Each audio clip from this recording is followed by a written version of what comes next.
My, oh my, is it a beautiful day in the Mile High City, Denver, Colorado, and we welcome you to Coors Field. Reds kicking off a three-city road trip with a first of three against the National League Western Division leaders, the Colorado Rockies. And hi again, everybody, alongside Chris Welsh and Jim Day, I'm Tom Brenneman. Welcome, as always, to Reds baseball. All right, Mr. Welsh, pretty good competition to begin this road trip. The Reds, their last West Coast trip, played very, very well through Los Angeles and San Francisco. Now these three stops. Well, the Rockies right now are in the first in the National League West. They play a lot of away games. We'll get to that in a second. We've not yet seen the Diamondbacks or the Padres, and the Reds will get a taste of all three of those teams on this trip. Let's talk about tonight's starting pitcher for the Redlegs. He had gotten on a pretty good roll for about a five-start stretch. That's Sal Romano. Now the last couple of games, not quite as good. Well, you know, this is going to come with a young pitcher. It's going to come with an inexperienced pitcher. You're going to have a couple of games that are really good. He's going to have the release point down of all of his pitches, and then you're going to have some bumps in the road, and that's what he had his last time out. A really tough start he had against the Chicago Cubs his very last time out, and then another tough start here in Colorado. Anytime you pitch in Coors Field, humidor or not, this is a hitter's ballpark.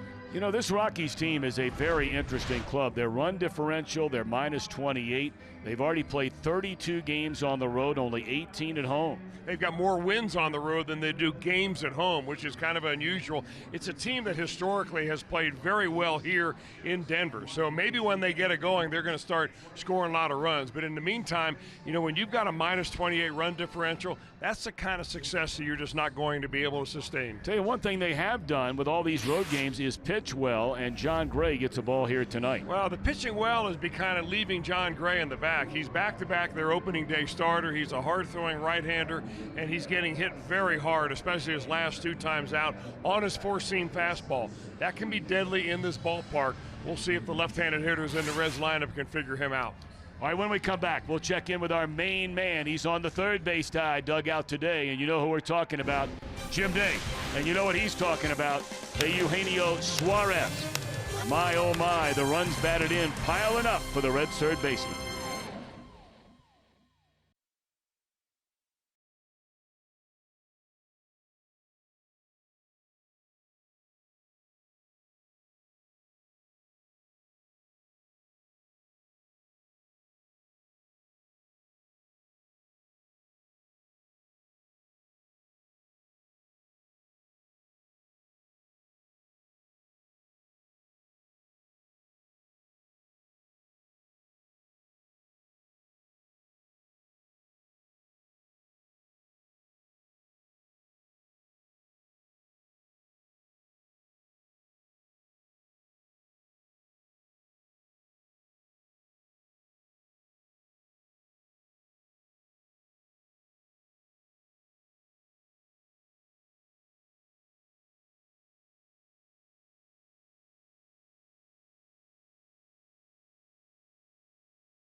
Chevy dealer. And by Skyline Chili, feeling good, it's Skyline time.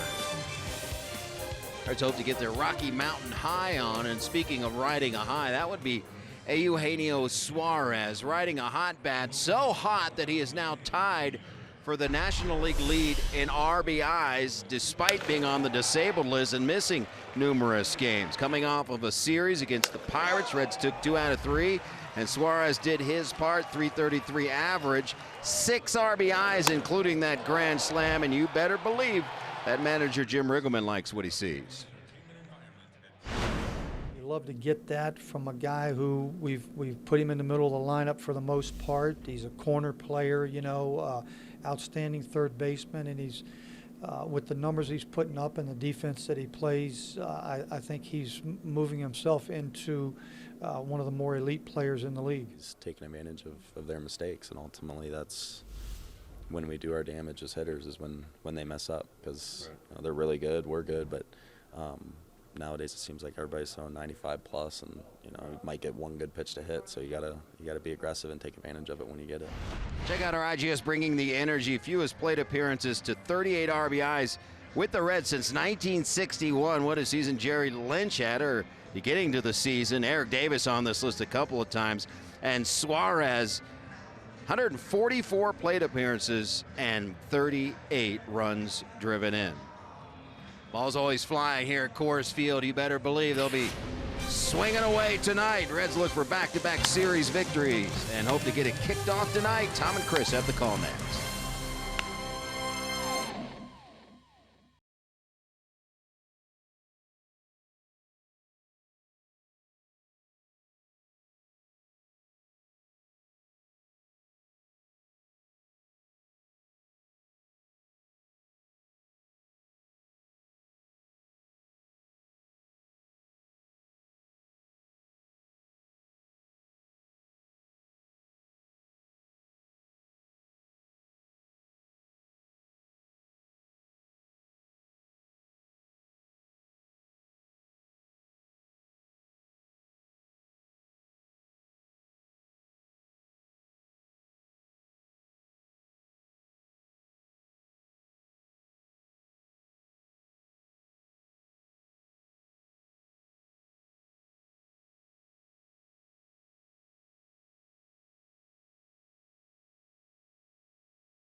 Glorious weather night in downtown Denver. They've had so much cold weather through April and early May. And we brought up earlier, the Rockies are playing tonight in just their 19th home game. And they've won 19 already on the road. Time for the Lowe's whole team together. Career averages in a hitter's paradise like Coors Field. Look at some of the numbers. For many of these Reds, 5 of them up over .333, and all 5 of those players are in tonight's starting lineup, which right now we'll take a look at under manager Jim Riggleman. And the Reds so far 15 up, 18 down under Riggleman, and remember they lost the first 3. So ever since that sweep in St. Louis, this has been a 500 team over a 30-game stretch. Winker in left, Barnhart catching, Votto at first. Jeanette the cleanup hitter, Suarez at third, and Schebler starts in right. Jose Peraza the shortstop. Sal Romano making his 11th start will be on the mound batting 8th, and Billy Hamilton patrols a cavernous center field here in Denver, batting 9th. Rockies have taken over the top spot, as we mentioned, in the National League West. Everybody wondering what in the world has happened with Arizona, a team that looked virtually unbeatable for about a month and a half. And now the Diamondbacks are reeling, 1 game over 500. That's what we talked about. Take a look at the ERA on the road. Opponent's batting average. You come to Denver, those other numbers are probably right in line with where they're going to be year after year after year, humidor or not. Starting it tonight is John Gray, 26-year-old Oklahoma native. Now, the Rockies manager, Bud Black, really appreciates pitching here, and he knows about pitching in this ballpark. He's managed a lot of games as a San Diego visiting manager here, so he understands how difficult it can be. And for John Gray, it's been pretty difficult here. He's either really, really good or not very good at all. In fact, in 5 of his 10 starts, he's given up at least 5 runs. And the last 2 times out have been especially tough for John Gray, a guy that they have high expectations for because he was their opening day starter, not this year only, but also last year. Former #1 draft pick from University of Oklahoma, hard-throwing right-hander, has got a slider and a curveball, an occasional changeup, but he throws almost exclusively four-seam fastballs. And if you don't get those up in the zone, above the hitting zone, you're going to have a problem in this park. Well, some more of the numbers he closed in fine fashion, which, as Chris mentioned, led to the huge expectations going into this year. Boy, look at all those numbers in the differential. You talked about he's either really, really good or really bad. It's just staggering. In his 6 losses, his earned run average this year is over 10. You know, sometimes it takes power pitchers a little bit longer to kind of get on track, to get the rhythm right. The one thing, though, if you really start analyzing the numbers, like looking at his spin rate, for instance, of his four-seam fastball, that has decreased basically every year he's pitched. And that's one reason why you can't pitch up in the strike zone with a ball that doesn't stay up there. If it starts to sink and get into that hitting zone, that's when you're a problem pitcher with a four-seam fastball and a problem pitch.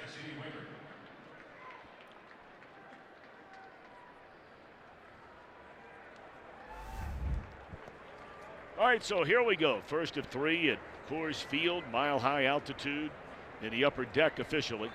And the first pitch is a fastball in there, strike 1, says Adam Hamari, our home plate umpire, and this one underway. Bruce Dreckman, the umpire at first. Dan Bellino at second. The crew chief is Tom Hallion down at third. That's the shortstop, Story, playing on the first base side of second, and that's the first out of the ninth. Look at Colorado on defense, presented by Ford. They go with Parra, Blackman, one of their big stars in center, and David Dahl sharing time with Carlos Gonzalez.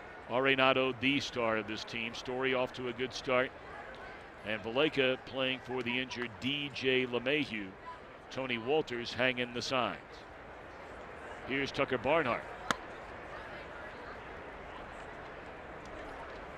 Tucker got back-to-back starts for the first time in his career, batting in the 2-hole in the first 2 games of that Pirate series.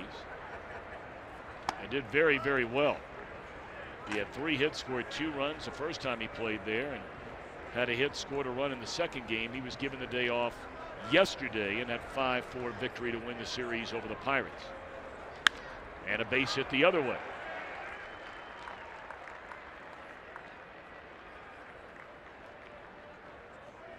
Virtually 0 humidity here tonight, but the ball was flying in batting practice.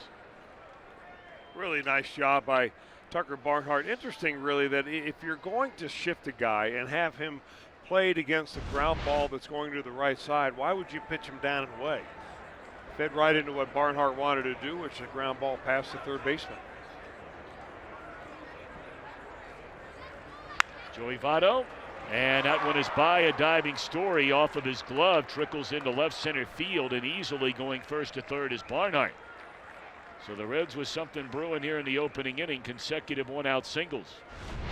3 balls on the ground for John Gray, and you think, well, if I get ground balls here at Coors Field, that's a good thing, but not against that particular shift. Votto sees a spot there between the second base bag and the shortstop's position. And the Reds now have basically beaten the shift with 2 batters in a row. Got to be a little frustrating out there for Gray.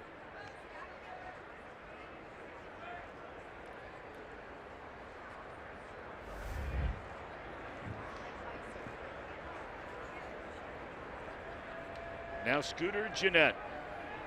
9 home runs, 34 runs batted in. Has just had an incredible month of May. We've talked about it regularly. You look inside some of the numbers. He leads the major leagues in runs batted in since the 7th of this month. #1 in slugging percentage, tied for the major league lead with 7 home runs since the 7th of May. Picking up right where he left off a season ago.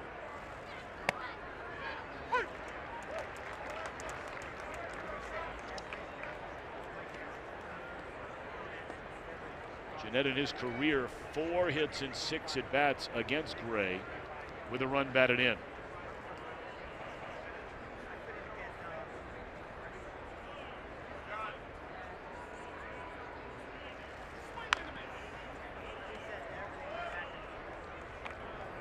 One thing that Scooter Gennett has been able to do this year is become one of the top hitters in the National League when he hits the breaking ball. So that's why, I mean, everybody loves to hit the fastball, but when you can start excelling at hitting the breaking ball, that means they're going to start throwing you more fastballs. And of course, he likes to hit that. Jim Mergelman looking for some early game action. 1 ball and 2 strikes on Gennett. And that one sails up and away to even the count. Here's the off-speed pitch leaderboard right now. David Peralta of Arizona, Starling Marte, and then Scooter Gennett. We will see David Peralta starting on Monday afternoon, Memorial Day. First of the 3-game series with the Diamondbacks. 2-2 with 2 on and 1 out. Here it comes.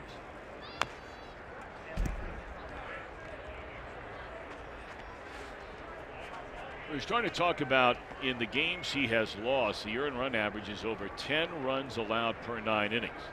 In the 4 games in which Gray has won, it's just incredible. The ERA is 0.33.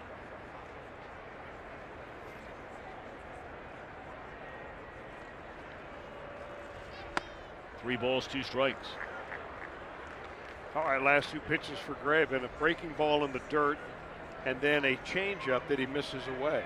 He'll go back to his #1 right here.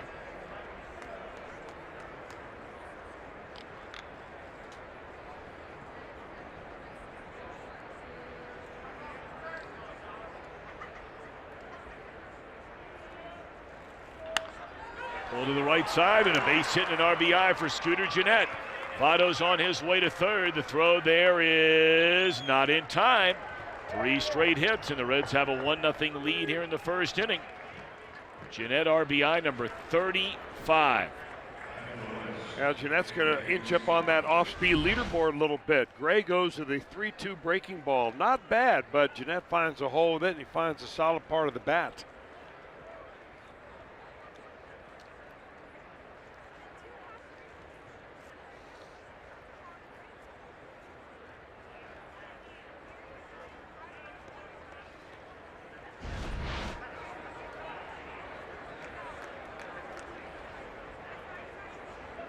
Former Reds right-hander Steve Foster is the pitching coach under the manager Bud Black.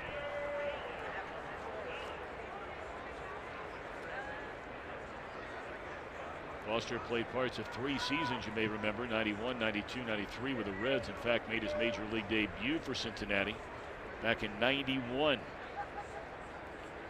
Here's Eugenio Suarez. Jim Day just talked about him a moment ago, the team leader. 38 runs batted in, and of course he missed over 2 weeks with that fractured thumb. Suarez a grand slam in the 5-4 victory yesterday.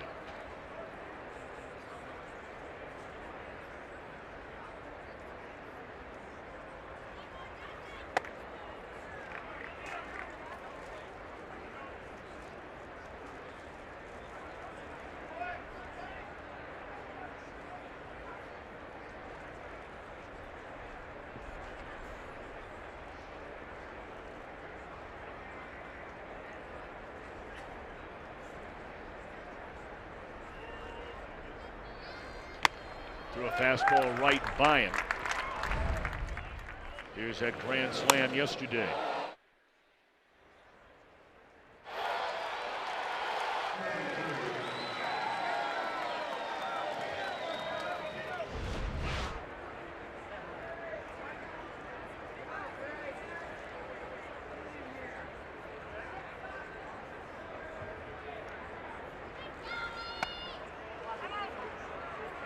Oh, and that ticked his arm. Yep.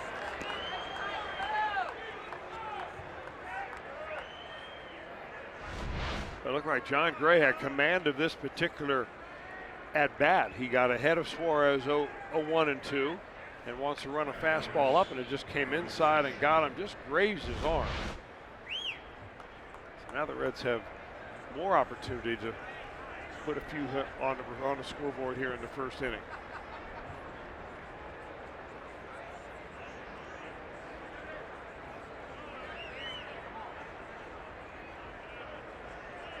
So they're loaded for Schebler, who looks at a fastball, ball one.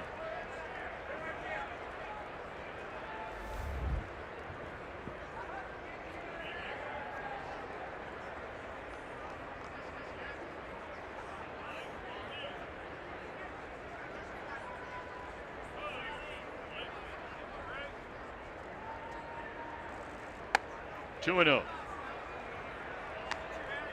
Now this is one of those matchups where the pitcher's strength is also the hitter's strength. Gray's fastball is really at its best up around the letters, and that's where Schebler likes him. This will be the 20th pitch already in this inning. The Reds have them loaded. They have a run home and looking for a lot more than that. Came with a fastball, kept it down in the zone, and Schebler fouls it away. 2 balls and a strike. Scott at .256 has 5 home runs and 17 batted in. He had 2 hits and 4 at bats in the game yesterday.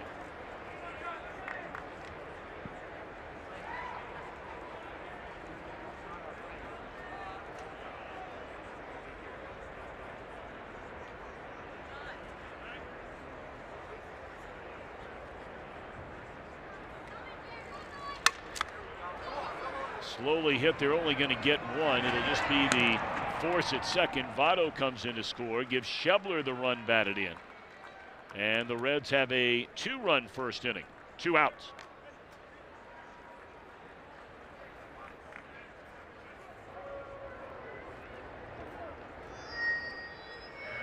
Jeanette moves on to third base. Schebler at first, and the 7th man to bat in this 2-run first inning is Jose Peraza.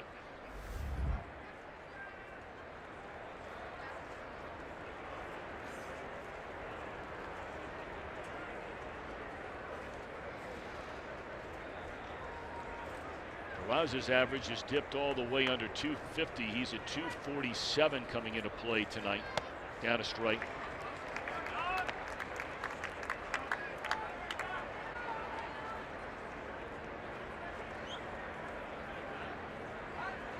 Only 2 hits for Jose in his last 26 at bats. He snapped an 0 for 18 skid, which was a career worst for him on Tuesday against the Pirates. So let's see if he can get it back going again. Good place to get started is Denver. But this one in the air and playable for Dahl and Wright. The Reds get 2 on 3 hits. Strand 2. Sal Romano will take the ball with a 2-0 lead.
Longtime manager in San Diego, took over 2 years ago here in Denver. And his starting lineup tonight reads as follows. Blackman in center, Dahl in right, Arenado, perennial all-star third baseman. Gerardo Parra in left, Story at short, Ian Desmond, the first baseman. A latter third of Walters, the catcher, Valleca. He's a brother, of course, of former Red Chris Valleca. And Gray on the mound. And for Sal Romano, start number 11 here in 2018. He'd like to turn things around. Obviously, Sal's had a couple of bad starts back-to-back. One against the San Francisco Giants in San Francisco. 6 runs in that game. Gave up 7 runs in his last outing against the Cubs. But you put all those in the rearview mirror.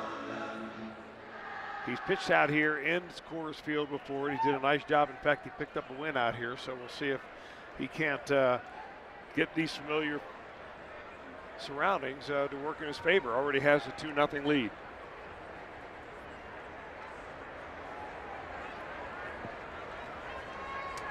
Charlie Blackman, a .263 batter. He has done major damage on the road. He has 12 home runs this year. 11 of the 12 have come away from Denver.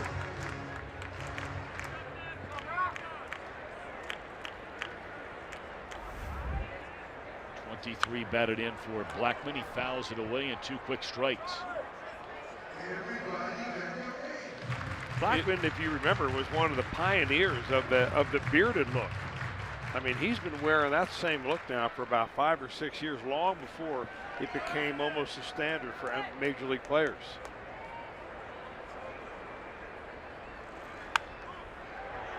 That fastball buried in on his hands, and it's a pop-up to the third baseman in foul ground. 1 out. Good pitch there by Romano.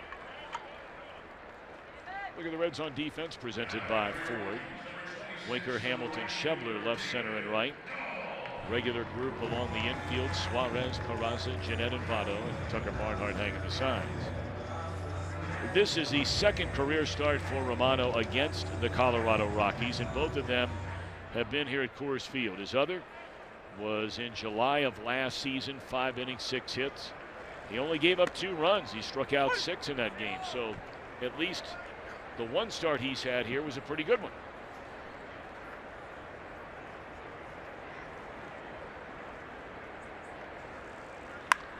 David Dahl sharply puts it in play, and the throw is barely in time. Boy, Dahl getting up the line as Peraza took a little bit of time to get rid of that ball. I think that maybe Peraza had a little problem getting that ball out of his glove. And Dahl runs well. He's got a lot of tools as an outfielder, and he didn't have a tough time. He just kind of nonchalanted it and didn't realize Dahl was as quick as he was. Put that in your memory bank. Rockies were debating taking a look at that, and apparently they said nope. So 2 quick outs now for Romano.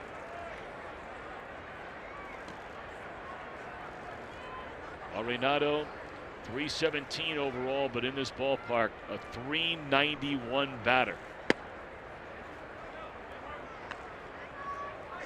Arenado has that strut that the old Colorado Rockies bashers used to have. I mean, they would come out of that on-deck circle, I mean, feeling like Superman. Those were the days of the Blake Street Bombers, and boy, oh boy, could they bombs away.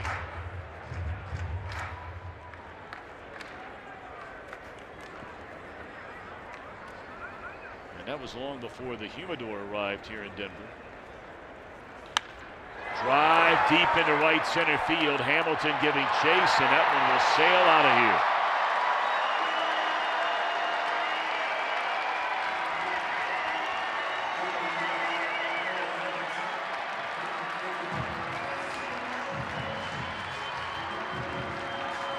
here. Number 9 for Arenado, 4 of the 9 here at home.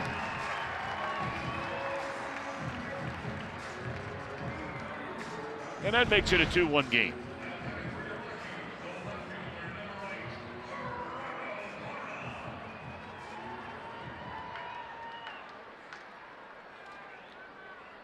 You really do have to see it to believe it when you sit and watch batting practice in this ballpark. It is just mind-boggling where balls go. Carlos Gonzalez hit a ball in batting practice today There's a scoreboard that runs on the facing of the upper deck in right field. And then they have a concession stand up there, right where that Jack Daniels sign is. And Gonzalez hit one off the facing of that concession stand in BP. You just cannot believe the way the ball is flying, especially now with these temperatures well into the high 80s during the day today, right at 80 at game time. 1 ball and 2 strikes on Gerardo Parra.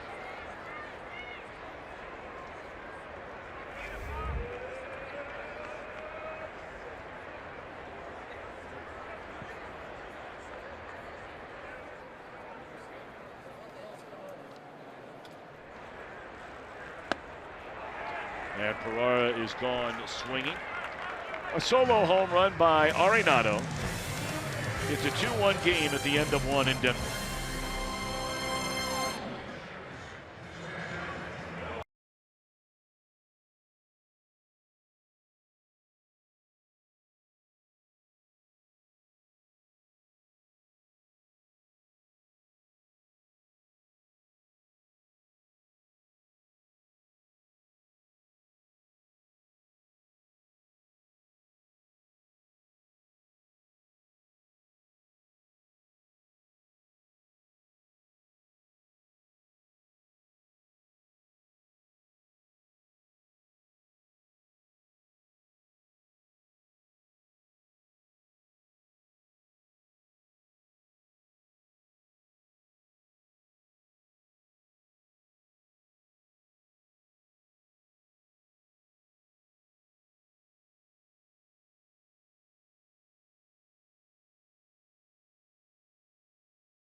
Well, the Reds are the team you want to watch play here in Denver. Just take a look at this. Most home runs at Coors Field since 14 by the visitor along with a home team. Reds and Rockies, number 1.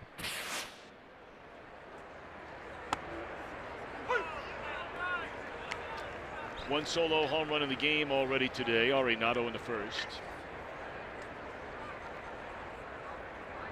Reds a 2-1 lead, pitcher against pitcher to start this second inning.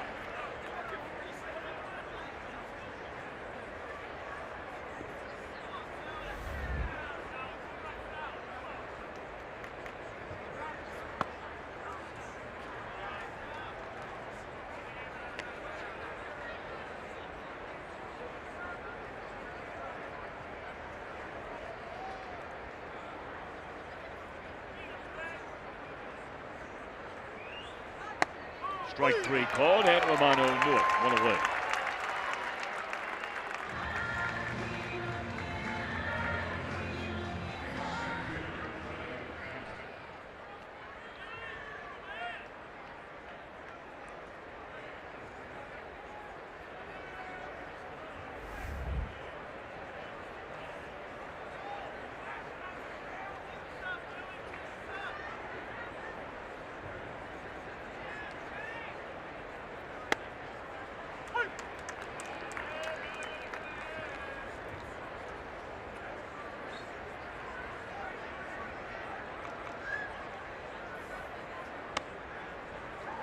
One ball, 1 strike on Billy Hamilton. Batting average slipped under 200. A rough day for Hamilton. His last start 2 games ago. Went 0 for 5 in that extra inning loss to the Pirates at 5-4 12-inning game on Wednesday night.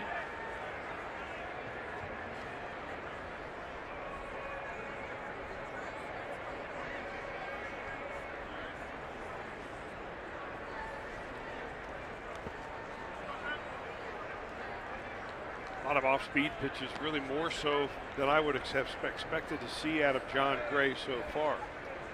The damage the Reds did against him in the first inning were primarily done on fastballs. And he's sticking with that curveball. It's about 80 miles an hour when you see that on our box gun. There's another one.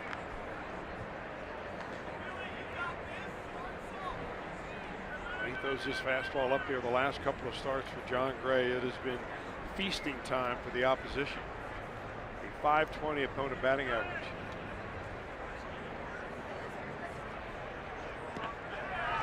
That's a swing and a miss, and the catcher Walters will throw out Hamilton for the second out of the inning. Back-to-back strikeouts for Gray, his first 2 in the game. Now he stayed with that breaking ball, did John Gray, even though that one bounced in front of home plate. Billy took a hack at it, and 2 up, 2 down via the strikeout. Reds are really trying to get things turned around here in Denver. This franchise started playing in 1993, but you go back to 2002, and the Reds have won 18 games in this ballpark while losing 34. They have only played worse winning percentage baseball at 3 other ballparks since that time: Cleveland, Philadelphia, and St. Louis. Now, the Reds did split the 4 games here last year, so maybe that's getting them right. And a 2-1 lead here tonight. Interesting you bring that up, and then we show a shot of Jim Riggleman. I really believe that Riggleman is a guy, and he wants his players to feel the same way, is to be in the moment, be in today. This is the game we concentrate on, and we win today. You know, he wasn't part of any of those teams that have gone way back with the Reds. That he was managing in the major leagues for the most part when the Reds were going in and out of Colorado.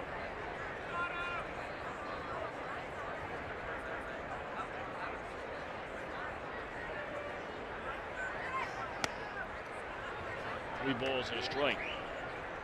The last time the Reds won a series here was 2 years ago, but that was the first time they had won one since 2012. But so many new faces here in the last couple of seasons. Here's ball 4 to Winker. First walk given up by Gray, who's also hit about it.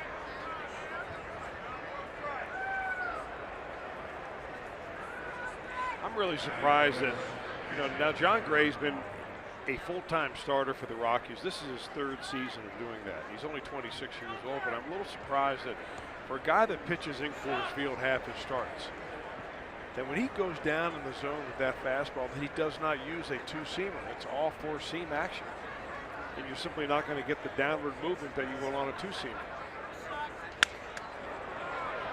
Story ranging far to his left will throw out Barnhart, and a scoreless second inning for the Reds with 1 man left on base. After an inning and a half, Reds lead 2-1.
big post-game fireworks show set to a superhero-themed soundtrack performed live by the Cincinnati Pops.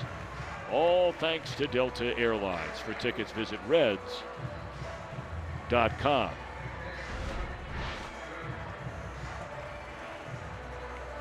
Trevor Story to begin things here in the Colorado second inning against Sal Romano. Reds with a 2-1 lead.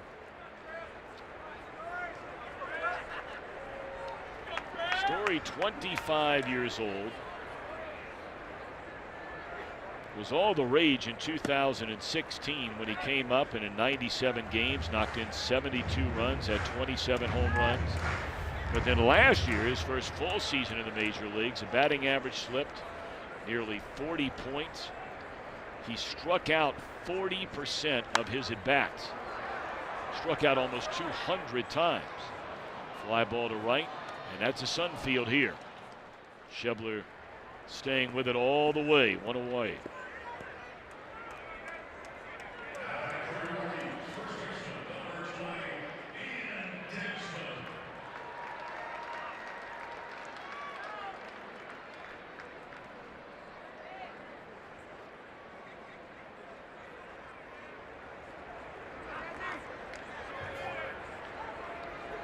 Saw Ian Desmond, of course, for many, many, many solid seasons.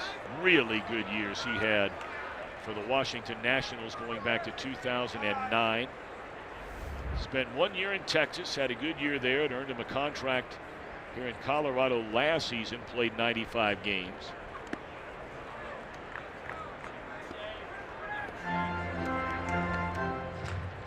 One ball and one strike.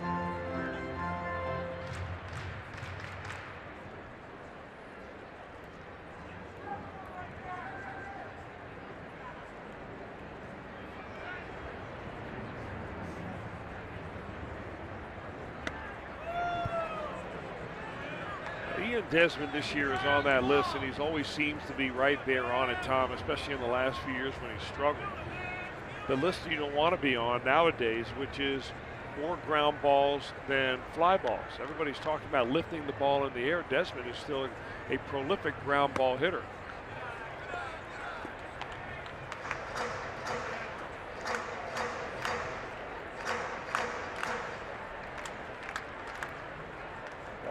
He'll hit about almost 3 ground balls for every fly ball.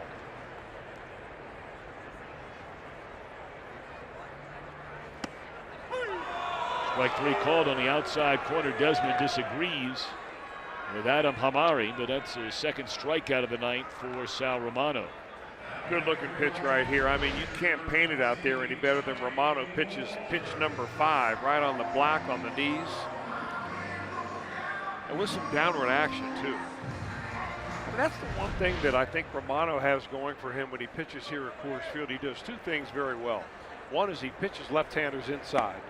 And 2, he's got some sinking action on that fastball. Now, the detractors will say, well, he doesn't have a put-away pitch. He doesn't strike out enough batters. But I think he gets a lot of soft contact and he gets a lot of ground balls. Hard contact and a ground ball there. A rare base hit for the catcher, Walters. He comes in batting just 130 on the year, sharing time with Chris Iannetta.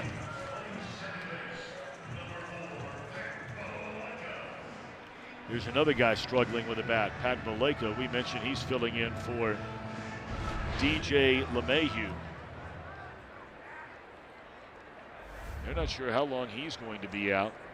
All-star Colorado's second baseman injured his thumb and his wrist on a swing a couple of weeks ago. And boy, did they miss him. Not only the bat, but of course a Gold Glove winning defender. This should end the inning, and it will on the first play at second. He hit a man left.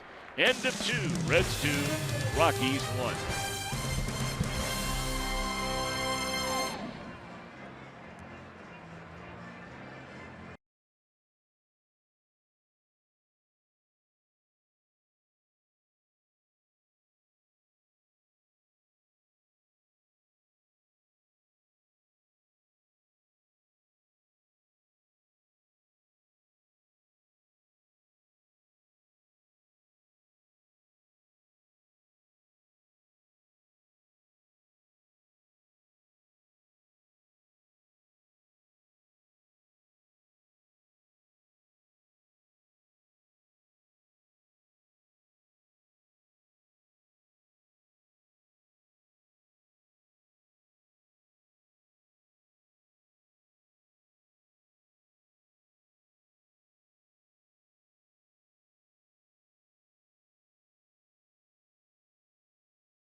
2008. Adam Dawn at San Diego. 251st home run as a Red to tie Big Clue for the most by a left-hander. Aaron Harang pitched innings 13 through 16, and he struck out 9 in a marathon game, but it was Adrian Gonzalez in the bottom of the 18th off of Edinson Volquez, a 3-run job. I remember this well. The game lasted 5 hours and 57 minutes, and it was getaway day.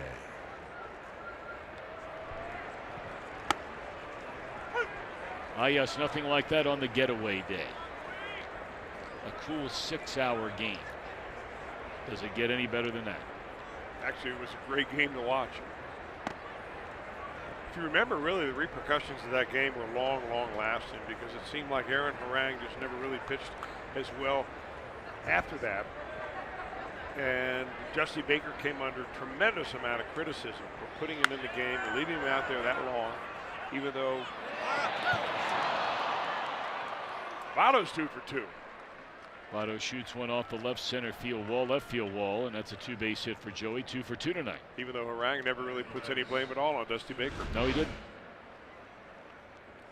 Well, he's hit the ball hard twice, Votto has, and this is the kind of ballpark that he could really excel in because opposite field fly balls really fly.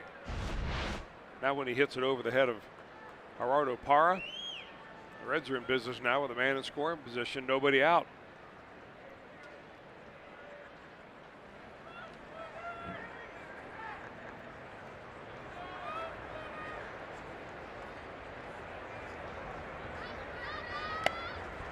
Scooter trying to bunt his way on. The third baseman playing way back. Joey Votto now 5 of 7 against John Gray in his career after 2 hits tonight. And that's the same batting average for Scooter Gennett career-wise against John Gray. 5 hits and 7 at-bats after his RBI single in the first inning.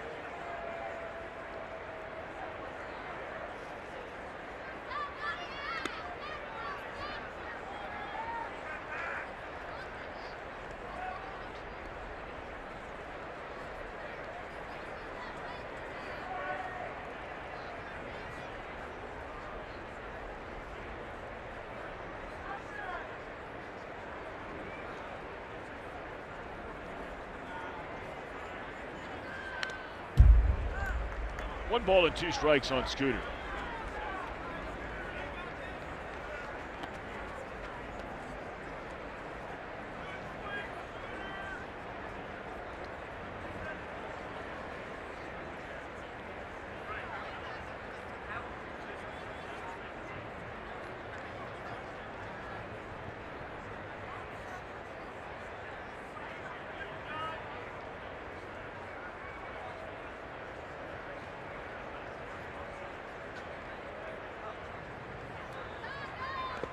Bottom fell out of that pitch. That might be the best pitch that Gray has thrown tonight. And that's his 3rd strikeout. First out here in the 3rd inning. Well, it's the 3rd strikeout, and he's gotten all the strikeouts on the same pitch, which is that curveball. Throws it in there at this time about 82 miles an hour.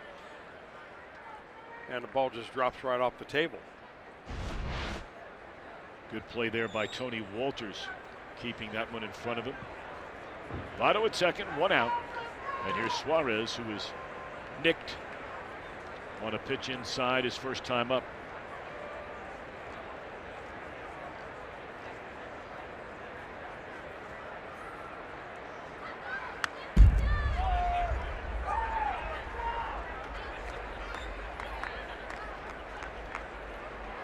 Yeah, this is kind of an oddity of a statistic right here where John Gray averages more than 10 strikeouts per 9 innings, but he's also averaging giving up 10 hits per 9 innings.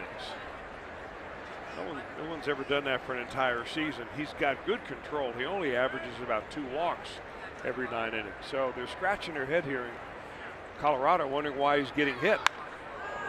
Straight away center field, hit a ton. Drifting back is Blackman. He will watch it fly out of here. And Eugenio Suarez with number 9 and give him an even 40 runs batted in.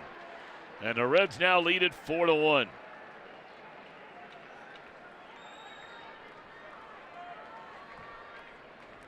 Boy, what a year this guy is having.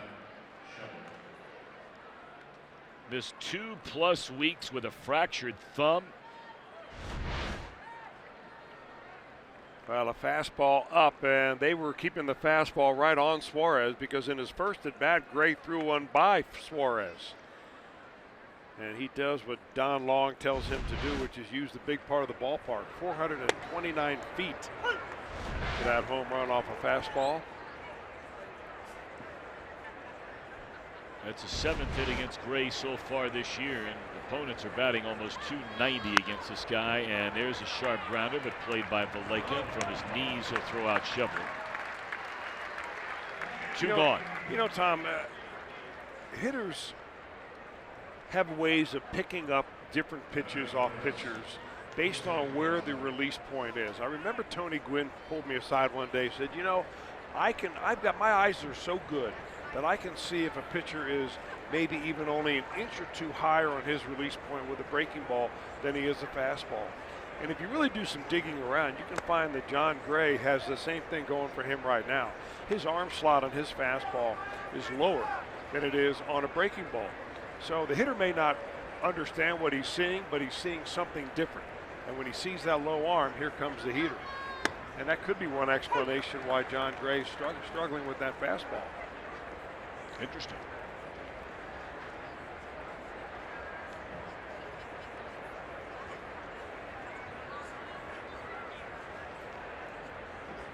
You know, you can go back and almost relate to the same thing that happened to the Reds' Luis Castillo. You know, for a while there, he was trying to manufacture movement with his fastball, and his arm slot got lower and lower and lower. Everybody wrote about his arm slot for 2 weeks there, and then Danny Darwin came in and tried to get him to be back to where he once was, which is the natural arm slot. And it seems to be everything's all fixed up with Castillo. That'll be the final out in the third, but a 2-run home run by Eugenio Suarez has given the Reds a 4-1 lead in the third.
To make it 3 in a row, the Coca-Cola 600 on Fox.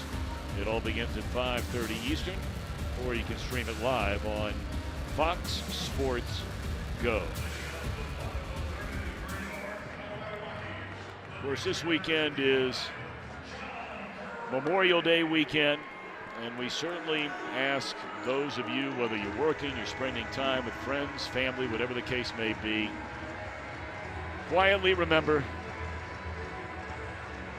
those who lost their lives in defense of the greatest country in the world. And make sure you take a moment to thank the men and women who served this great country.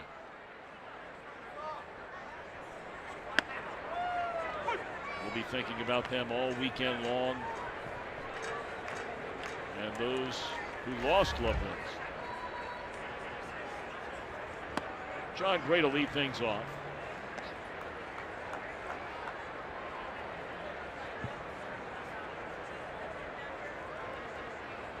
Reds with a 4-1 lead. Colorado batting in the last of the third.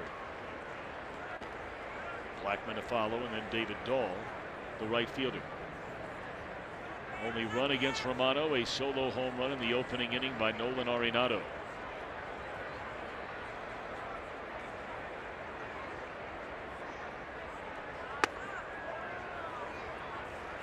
You know, the easiest thing to do is to sit around, and this is what fans do. It's what many do in the media, and you'll rarely ever get a comment from the people who actually make the decisions, and you certainly understand why. And making reference to as it goes to 3-2 on the pitcher.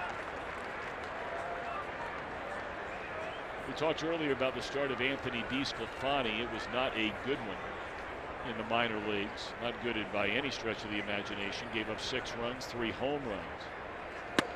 There's strike 3 called to Gray, and he knew it. But at any rate, you know, you look at the 2 pitchers right now that are struggling the most in the Reds rotation. If Homer Bailey is being paid a fortune, and will be for the next couple of years, and then you have Romano. The other 3, by and large, have pitched their way to probably being excluded from consideration of being taken out of the rotation at this particular point in time. But if we've learned, you know, all of that is subject to change seemingly one turn through the next turn in the starting rotation. But I think it's safe to say a really good start would behoove Sal Romano at this point in time. Well, he would be the easiest to move. Yes. And sometimes that's what ball clubs do. It may not make the most baseball sense, but it's the, you know, path of least resistance. But you also have to be really cautioned about, you know, making a judgment on a young player on a very short sample size. And, you know, most of his struggles have come in the last 2 ball games. Tomahawked into right field, and that will be a 2-base hit for Charlie Blackmon.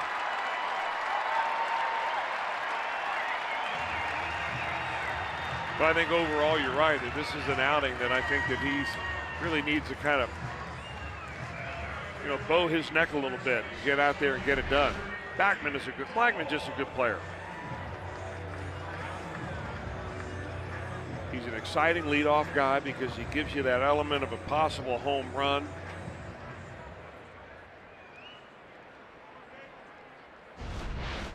Yeah, 29 times in his career already he's led off a game with a home run.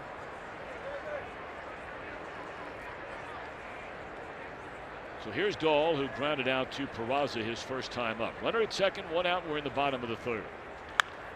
Back up through the middle. Jeanette will get to it but have no play. That'll be an infield hit for Dahl. So one of my old amateur coaches used to call right there a belly play, because if you keep that ball from going into the outfield, you save a run. And that's what Jeanette does right there by that extra effort just to get to the baseball.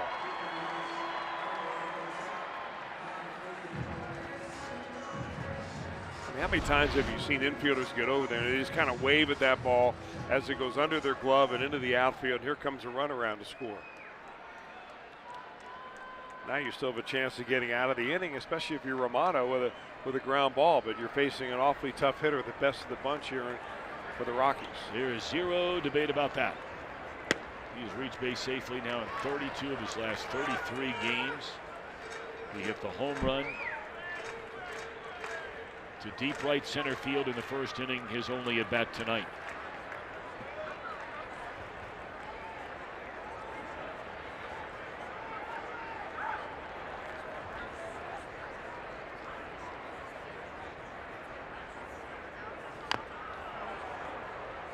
The numbers this guy has put up have just been ridiculous. He's knocked in 130 or more runs in each of the last 3 seasons.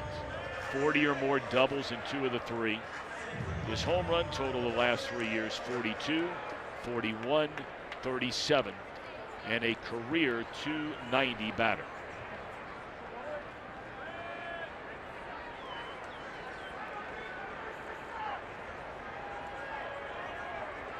One ball and 1 strike. They're on the corners with 1 away.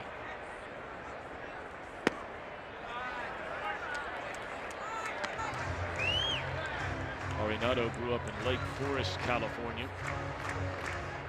a second-round pick back in 2009.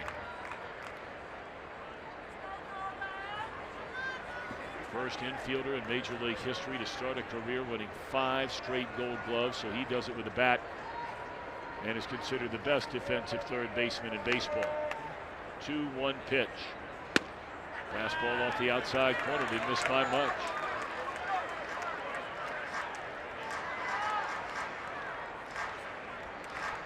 Well, 3-1 count here for Romano. This is where whatever pitch you decide to throw, you have to throw it with the utmost conviction in that pitch, that you believe it's the right pitch at the right time.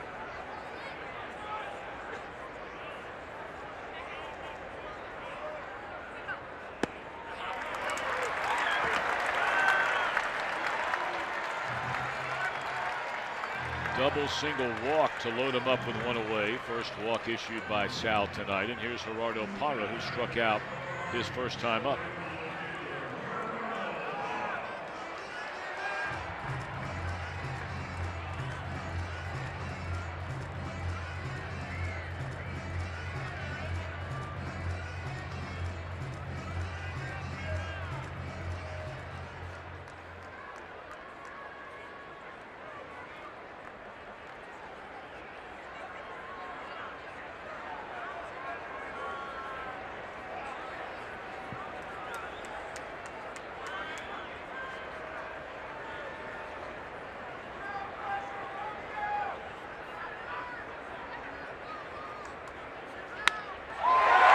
Hit center field by Parra.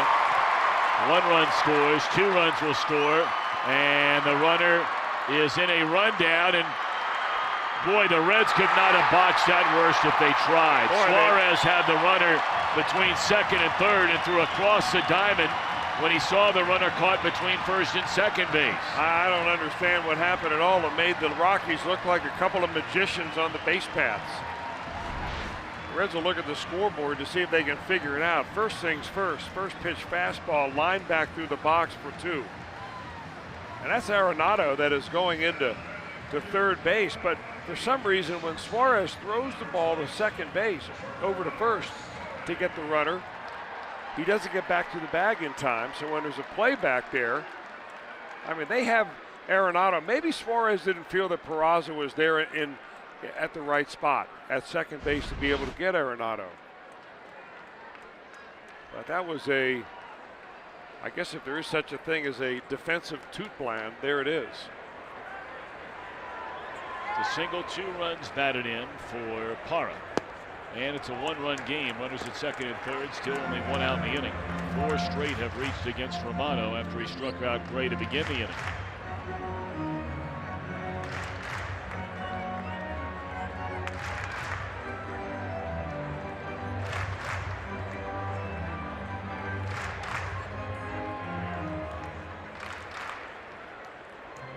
Again, Danny Darwin not with the team. He's got some big events in his family taking place over the weekend.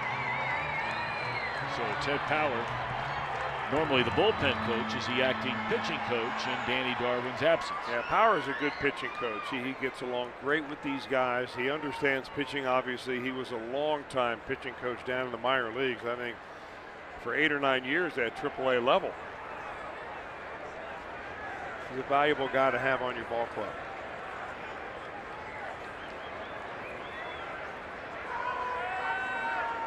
That was a calm down message right there. Trevor Story fly to right his first time up.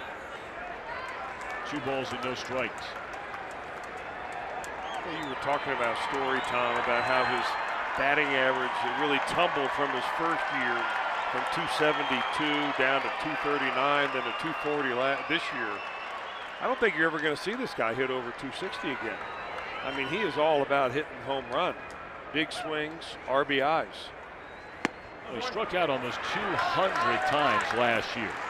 191 strikeouts. But, you know, and nowadays, I mean, really the reason I'm saying that is because you're looking at the new version of a middle infielder.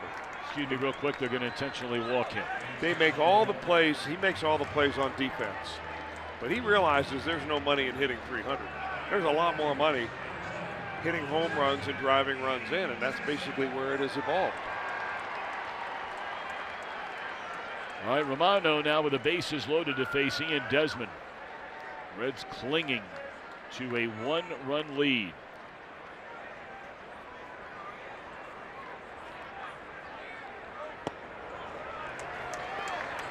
Well, you can't lose your aggressiveness here if you're Sal Romano. I mean, it's like having a dog smell fear. You got to go right after him here. You use your best stuff, you throw it down in the zone, and what happens, happens.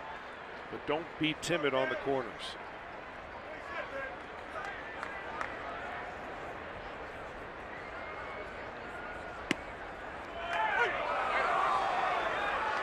One ball and one strike. That's the same pitch Desmond was rung up on in the second inning. He's still wondering, hey, you rung me up on one already.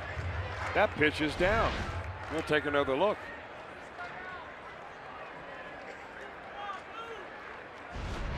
Looked pretty good to me.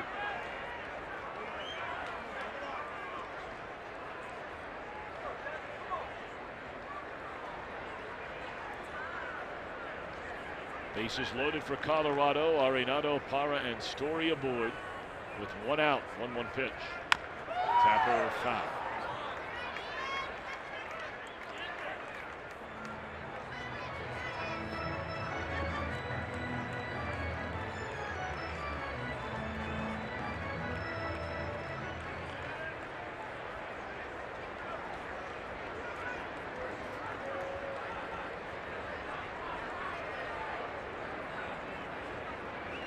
Romano clearly could use a strikeout pitch here. He's ahead 1 ball and 2 strikes on Ian Desmond.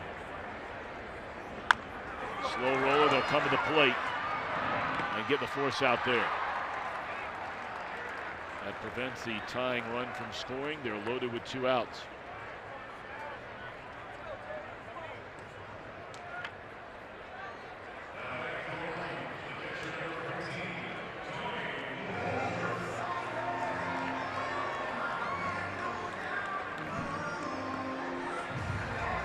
Tony Walters, a single to right center field in the second inning.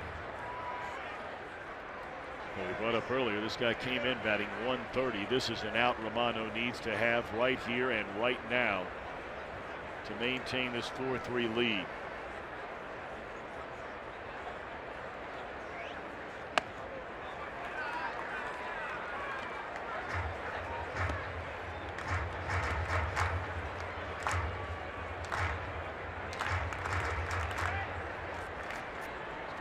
The 25th pitch already in this inning for Sal Romano. 47th of the night.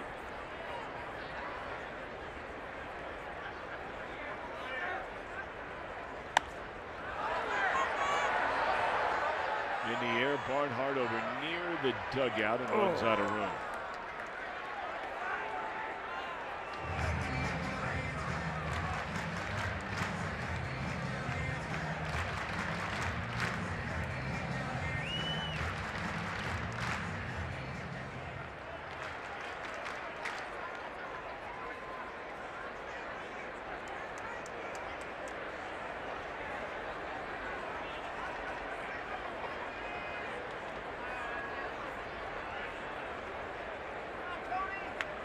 Bases loaded, 2 are out. 1 ball and 1 strike on Tony Walters, and Romano works out of the stretch and misses high and wide for a second time.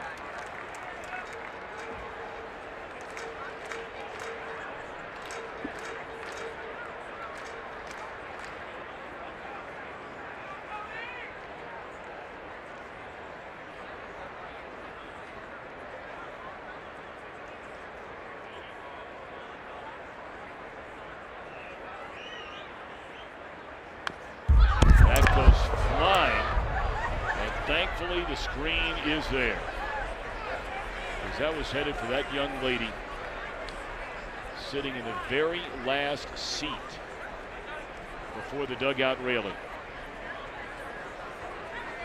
Oh boy.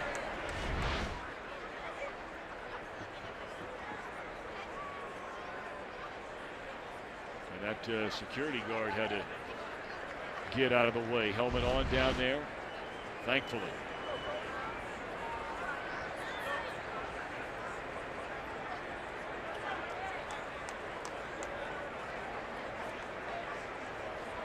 It's a big pitch right here for Romano. 2 balls, 2 strikes with the bases loaded and 2 outs.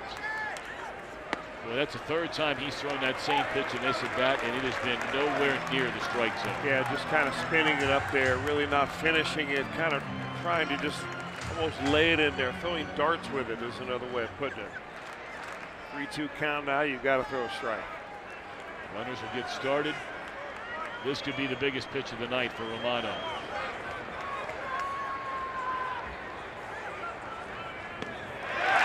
He's just walked in a run to a 130 batter.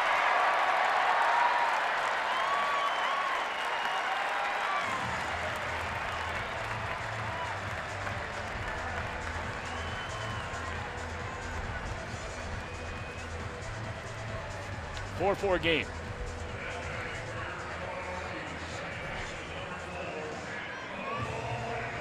Well, nobody up in the Reds bullpen, although I imagine there may be some activity down there now.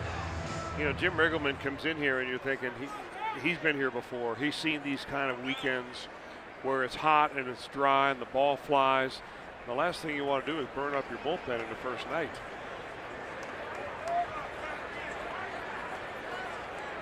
So a 4-4 game. The 9th man to bat in the inning is Pat Veleke. And he looks one to the left field. This will be caught by Winker.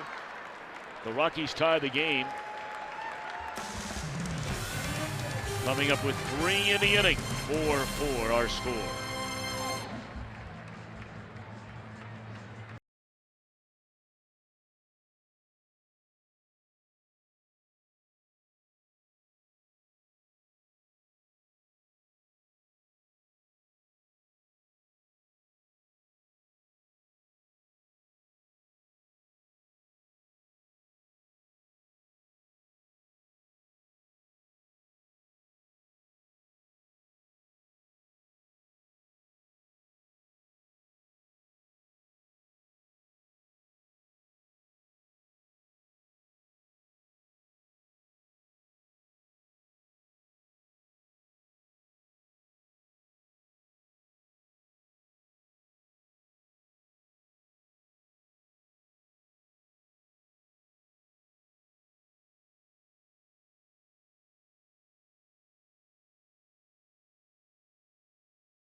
He's a ghost hunter. That's right, I said ghost hunter. Says he chases ghosts all day. He doesn't know if he wants them to come back to where he is. He even goes as far as has the equipment. Utilizes EVP, electronic voice phenomenon, to scour rooms for disembodied voices or cameras to pick up what human eyes can't. And this is the Pfister Hotel. The hotel in Milwaukee that we stay at. Long legend of the Pfister being haunted. He tested it out. I mean, you took the words right out of my mouth about he should take that artillery with him to the Pfister in Milwaukee. I mean, some of the stories out of that place. It is a beautiful hotel. We love going there. Great town, Milwaukee. But Chris, have you ever had any sort of that ghost in your room like feeling at the Pfister? No, I've roomed next to Jim Day a couple of times, which gave me that poltergeist feeling. Really? But nothing ever appeared or disappeared. Okay. Although that little device that Gray had, I've got one of those in the pocket underneath the cushions of my couch, I think. Reach in there, see if I can pull one out. Hotel in Tampa as well. Rumored to be. Yeah, we were there last haunted. summer. Yeah. I could see why rumors would float around about that place too. No strike to Romano. Jim, now, did you have some kind of situation in that hotel in St. Petersburg is where it is technically? I think you're setting me up here for something. No, I'm not at all. I'm just asking. Yeah. I thought I remembered something like that. I happened. did a little test of. I thought there was a ghost there at the hotel in St. Pete, only to find it was an old picture of Chris Welsh. It spooked me, but I got over it. Okay. I thought I remembered something like that.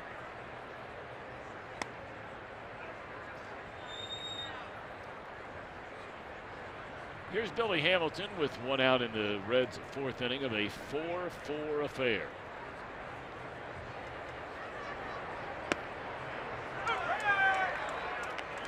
Well, if Billy Hamilton is going to utilize his bunt, I would suggest the first base line. Roland Arenado, we've talked about his defense so many times, but this guy makes that slow roller play as well as anybody I've ever seen in baseball.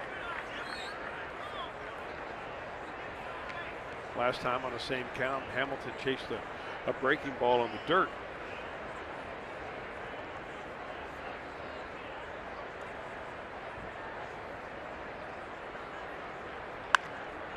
Just went to the right side, into right field, a base hit for Billy Hamilton.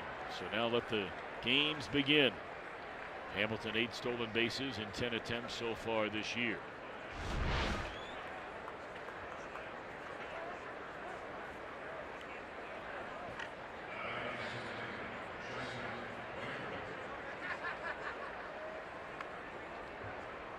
So now we begin already here in the fourth inning, the third time through the Reds batting. Each of the first 2 times, batters went 3 of 8. Had a hit by pitch and a walk thrown in there. And Reds scored 2 runs the first time through, 2 runs the second time through. We'll see what's happening with Winker, who's bounced out and drawn a walk.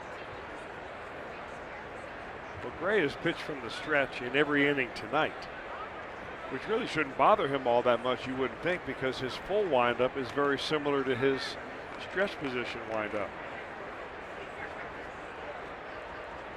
Walter's a very good catch and throw guy. He's thrown out 6 of 17 would-be base stealers. That's a 35% clip. Of course, he hasn't faced Billy Hamilton. A lot of it depends on the pitchers. Last year, John Gray, 9 successful stolen bases. 2 were thrown out. This year, 2 up and 2 down.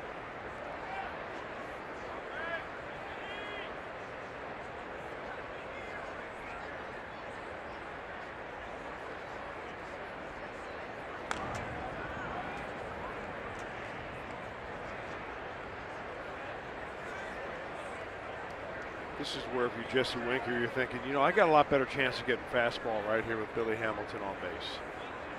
That's what he's looking for.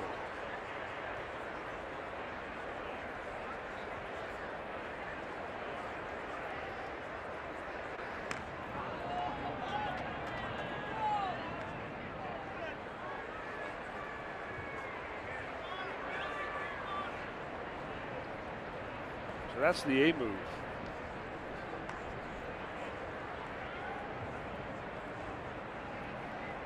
Billy's got his sliding mitt on his left hand.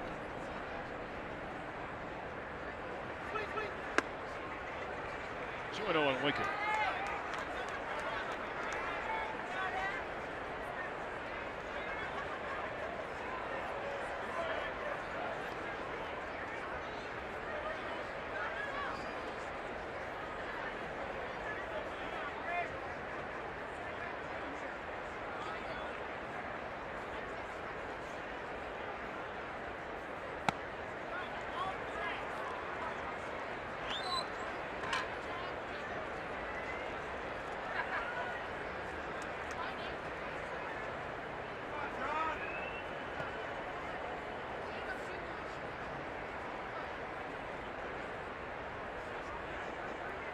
Black already on the horn in that Colorado bullpen. A few bodies beginning to stir around there. There's a 4-pitch walk to Winker. So Gray has hit a batter. He's now walked 2. And both of them have been Jesse Winker.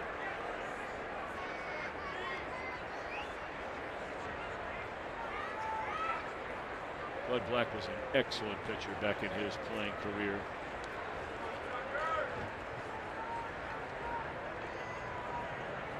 Won 121 games, a career ERA of 3.8, made almost 400 appearances as a major leaguer, pitching over 2,000 innings. Had some great years in Kansas City, went to Cleveland, had a couple of really good years there, and then signed a big free agent deal with San Francisco. And he pitched for 4 years and finished in '95 pitching for the Indians. He's a very soft-spoken and patient guy. So they have action down in that Colorado bullpen for the first time. You saw Chris Russin starting to get loose. So the Reds have 2 on with 1 out. And Tucker Barnhart the batter. A lot of dancing around going out there by Billy. 0-1.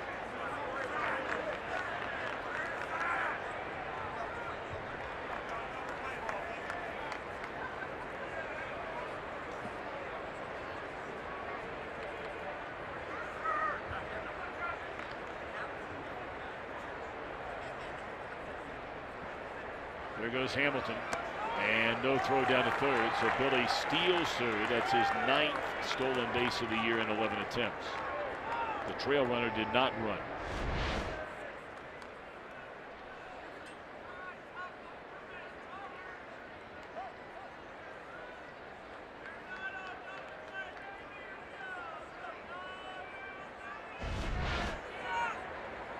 So now the Reds with a golden chance to break this 4-4 tie after the Rockies tied the game with a 3-run bottom of the third. 2-0 on Tucker Barnhart, 1 of 2 in the game. For Billy Hamilton, believe it or not, that is his first stolen base since that Dodgers series when the Reds swept the Dodgers. He stole 3 of them in 1 ball game on the getaway day there.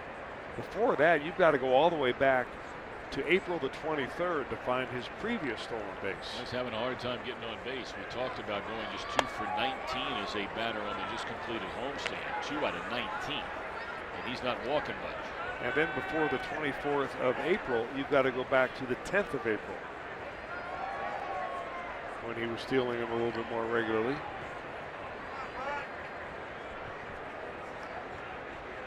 All right, 3-1 on Tucker Barnhart. And Gray to the plate.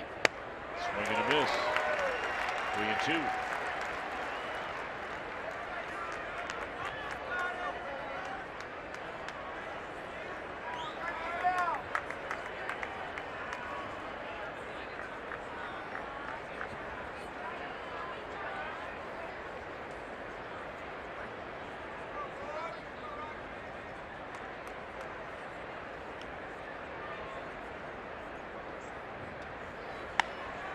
Popped up with a runner on the move, and it's caught by the second baseman for the second out of the inning, and Hamilton will stay put.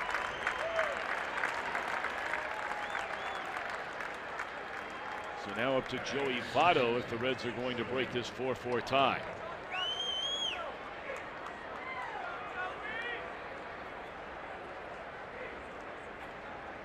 Been a good start to this road trip for Joey Votto at a very, very quiet homestand. Votto only 4 for 23 in the 2 series against Chicago and Pittsburgh. Did not knock in a single run in the homestand.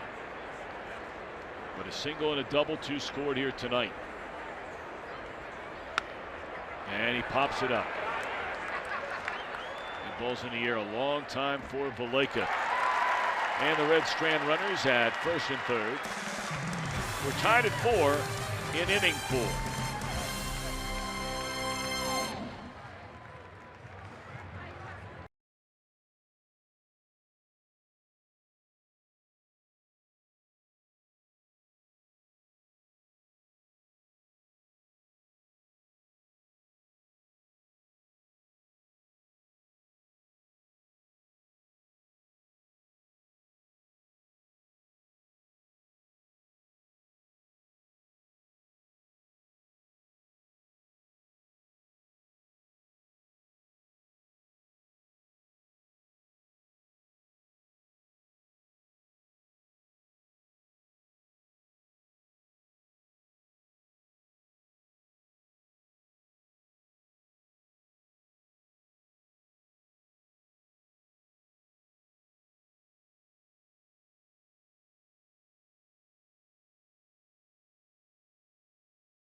gave a major sigh of relief when he was rounding first base. Opposite field home run.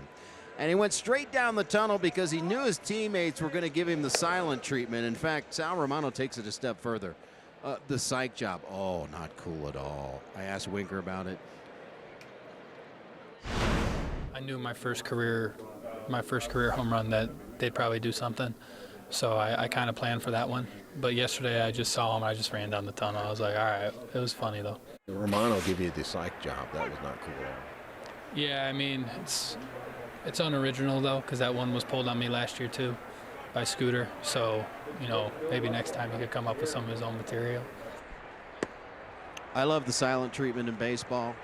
And we didn't see him run straight down the steps there, but he saw it coming around third base. They were going to give him the silent treatment, so he went immediately down the steps. And he's very good at those air fives, celebrating by himself, if you will. Jim, would you like my dad to give you the silent treatment? Never happened. You know, I can wish for that all I want. But you want to talk about being someone's whipping boy. Mercy. I sort of feel bad for you. No, you don't. No, I really do. I just think it's a shame the way that Would I like your dad he really to give me the silent treatment? Well, that's fun. I just figured I'd ask. You never know. Well, you can wish for things all you want. Some things just ain't happening. Hooked into right field by Blackman. He has his second straight hit. He got the party started after Gray struck out in the third inning. He had a double, Dahl singled, a walk, two-run single by Parr, an intentional walk, an out later, a bases loaded walk by Romano, and a three-run Colorado third to tie the game.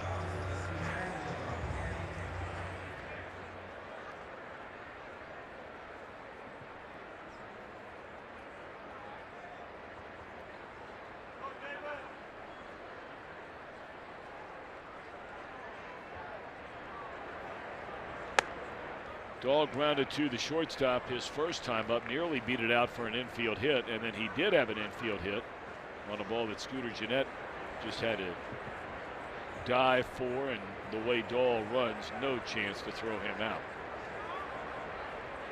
He can really run. Base hit.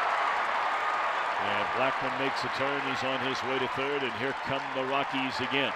This inning eerily similar to what happened exactly in the last inning. John Gray led off, struck out, and then Blackman and Dahl both had base hits. So after three batters, almost the same scenario here, we'll greet Nolan Arenado. Arenado has homered, a solo home run in the first inning tonight, and drew a walk in the third. One of the reasons that Romano had a tough inning in his last inning was that he threw 30 pitches but did not throw very many strikes. Only 13 of the 30 were in the strike zone. Walked 3 in the inning, including an intentional walk.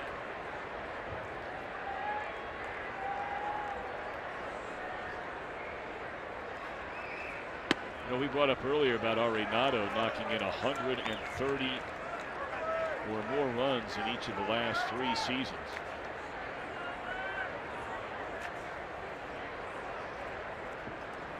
He's the first National League player to do that since Ryan Howard, and is one of only 11 players all time to do that.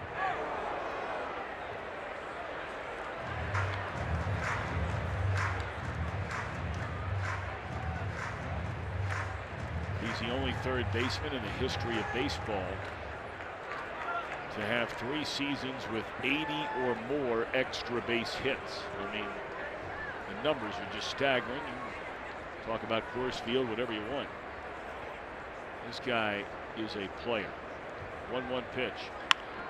Slowly hit, they'll get one. And they double up Arenado. Holy Moses. I don't know about you, Chris Welsh. I never thought in a million years that was going to be turned. But they do it. Wow. 4-4 game.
Your experience to catch every moment this season.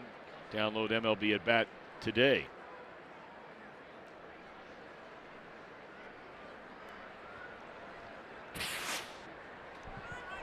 All right, 4-4 game. We open the 5th inning. Game 1 of a 3-game set between the Reds and the Colorado Rockies. 4 runs, 6 hits for Cincinnati. 5 left on base. 4 runs, 7 hits, 5 left on base for the home team.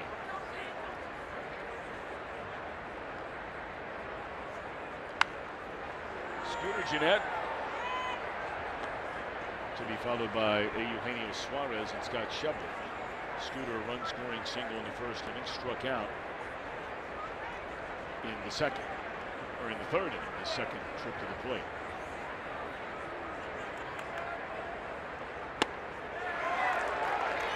And he's out of there on strikes again.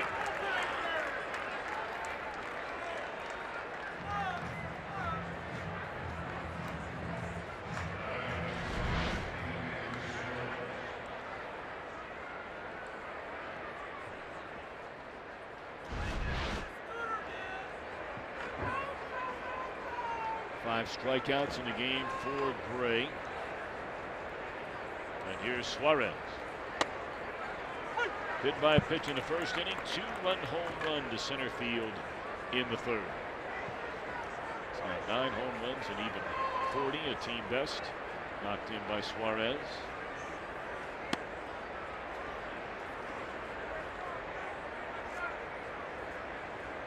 Gray is one of those pitchers that has basically gone to a modified stretch position windup with nobody on base. It looks like he's pitching with a runner on base. There's only 2 batters into this inning, but this is the sharpest stuff he's had in the game so far. Sometimes, you know, you take the edge off a little bit when you get a few pitches under your belt. Now he's throwing pitch number 82.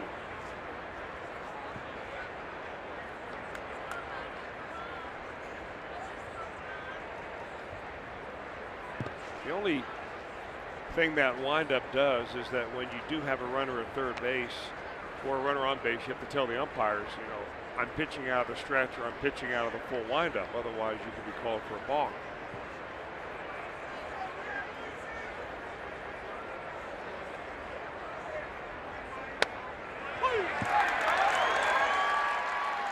Yeah, he looks like a different pitcher so far here in the 5th inning.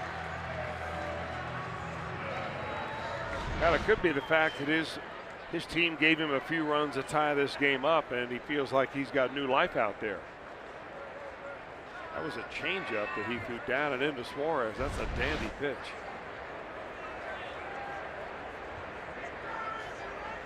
Throwing strikes in this inning, 6 of them out of his 8 pitches.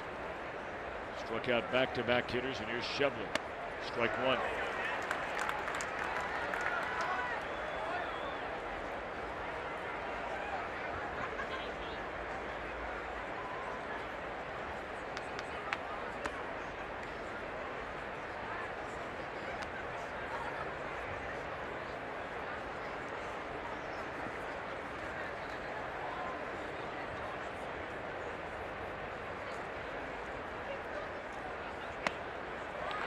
They appeal. He did not go around, says Tom Hallion, crew chief.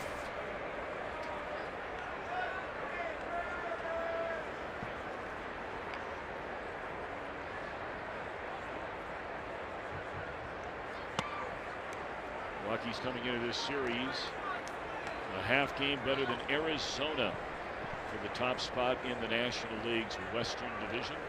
Diamondbacks are interleague play, a third inning 1-0 lead in Oakland. And there's ball four. Boy, Gray had a little problem with a couple of the calls in that at bat by Adam Palmari. He thought the previous pitch at the knees was a strike. I think he was frustrated so much that he just kind of fired that last one up there and it missed as well. Although it was right on the edge. Could have gone either way. Coming up later on, we'll have our whole true moment brought to you by Miller Lite.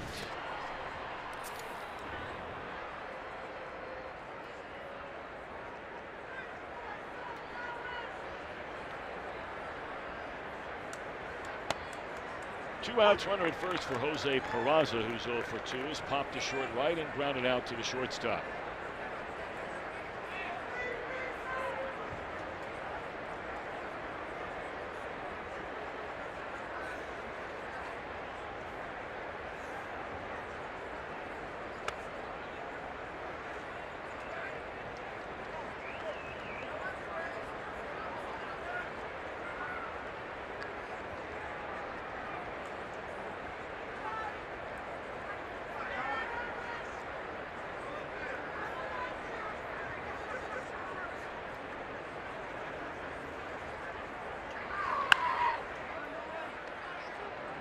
Arenado will get the force out at second base to retire the side. Back-to-back scoreless innings for Gray. We're tied at 4.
Brought to you by Cincinnati Children's, changing the outcome together.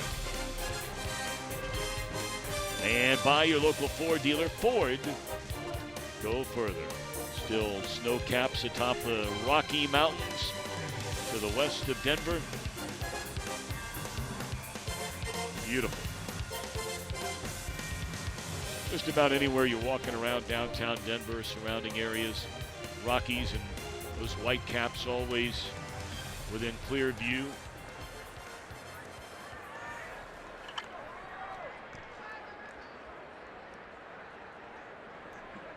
Good crowd tonight. They've continued to come in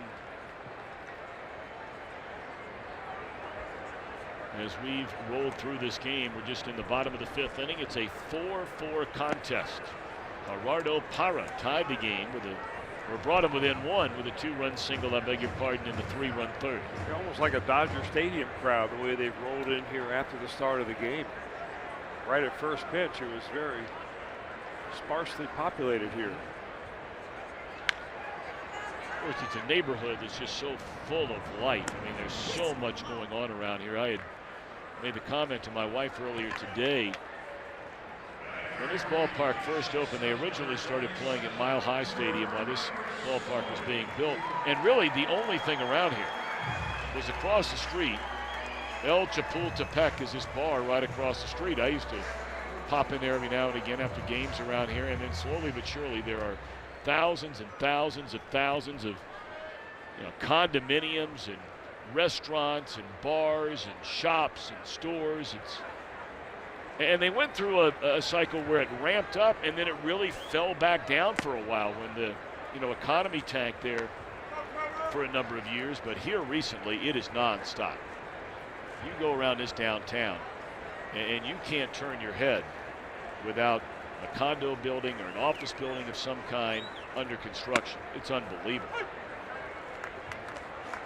Well, the interesting thing about this particular area when they built Coors Field is it was a warehouse area. So there weren't a lot of residences. They didn't have to move people out. They were only businesses and warehouses around here. It made it very easy for development.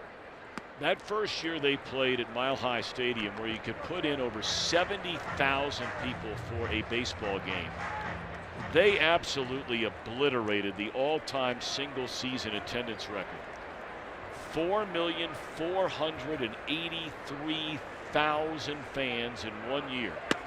And I've told the story many times. I came here that first year, the 4th of July, as an announcer for the Cubs. We played a 4-game series here, set the all-time record, 285,000 fans in a 4-game series. Never seen anything like it. Never will again, because nobody's going to play in a stadium that big. Well, this town was so anxious and hungry for baseball that when they had a AAA team here, they used to get 65,000 people on a 4th of July game at a AAA game. And the Reds were here for a long time. Well, for a year or so anyway. Yeah. The Zephyrs, they were called at that time. On swinging his story. All right, let's see what's going on around baseball. Let's check in back in Cincinnati with Jeff Pecoro. Pick.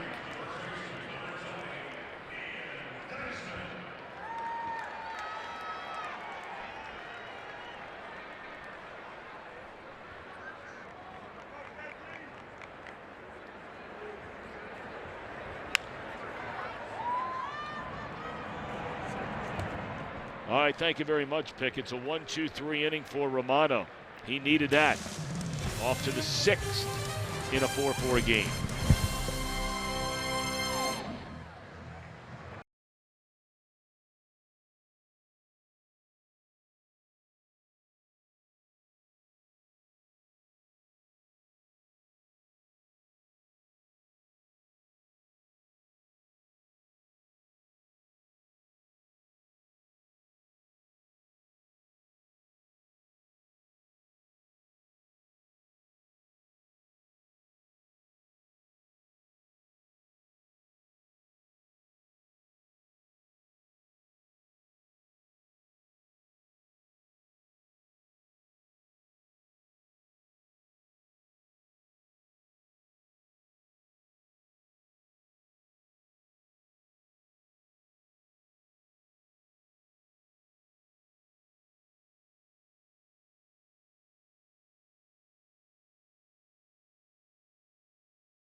for heroes. For each post, T-Mobile will donate $1 to support veterans.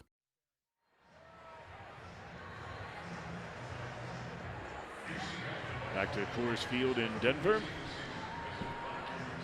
4-4 ball game in the first of 3. Reds coming up here in the top of the 6th inning. And Romano coming off a 1-2-3 5th inning will bat. No activity in the Reds bullpen. Jackson Stevens was up for a short time, but he has since taken a seat. As Romano's put together back-to-back scoreless innings. Mike Dunn, meanwhile, the left-hander throws in the Colorado pen.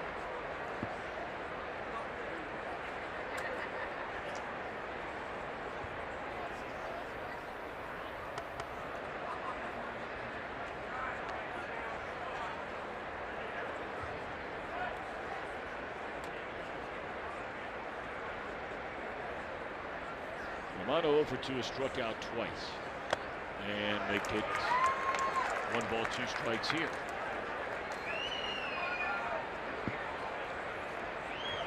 Romano 1 hit in his first 14 at bats coming into play tonight. So make it 1 out of 17 as he looks at strike 3 for the 3rd straight time. 7 of them in the game now for Gray. Got our Marvel Superhero Night coming up. Purchase the Marvel Superhero ticket package and take home an exclusive Captain America bobblehead. Limited quantities of this collectible bobblehead are available. Marvel bobblehead is only available with purchase of this ticket package. Reds.com/themes. Billy Hamilton, 1 of 2, struck out his first time, singled, stole 3rd, was stranded there in the 4th.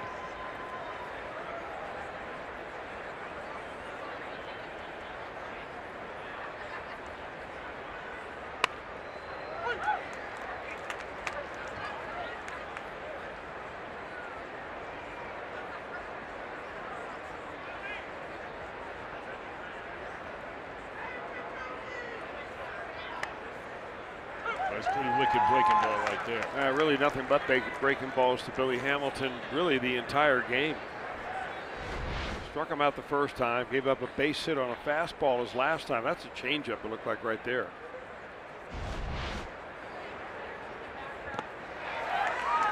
That's good scouting. 8 strikeouts now for Gray.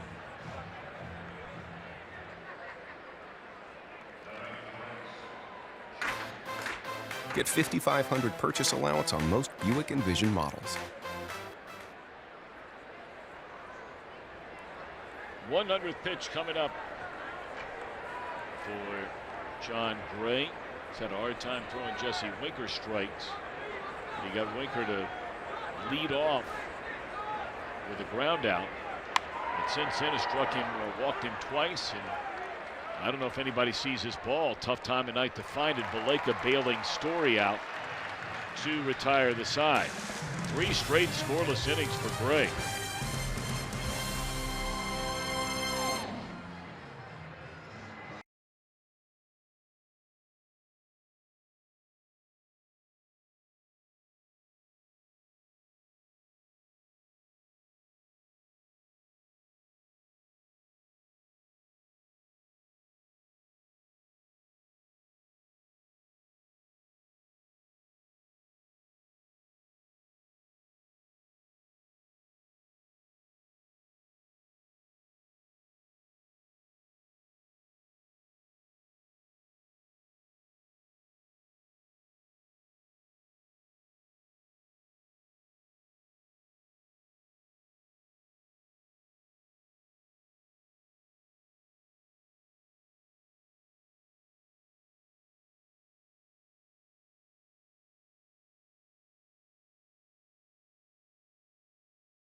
homemade brand ice cream.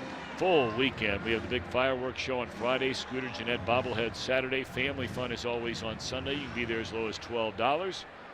Log on to Reds.com.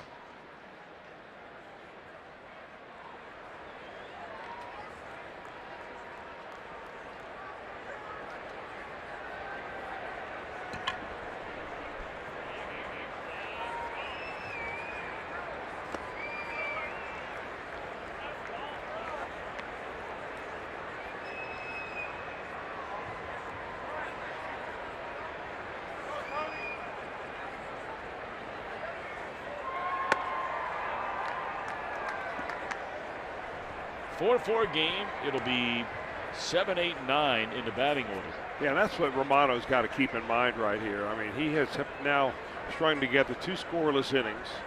Both these pitchers are throwing the ball much better. John Gray's not allowed to run since the 3rd.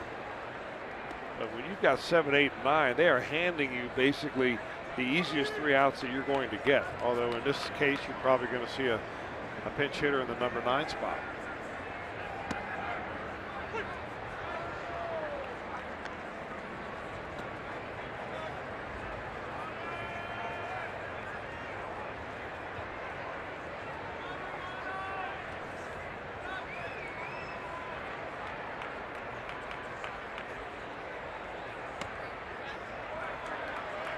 It's hard to believe. This guy is hitting 130 coming into the game tonight. He has singled, drawn a bases loaded walk, and has now walked again. That's 4 walks given up by Romano in this game. Only 1 intentional.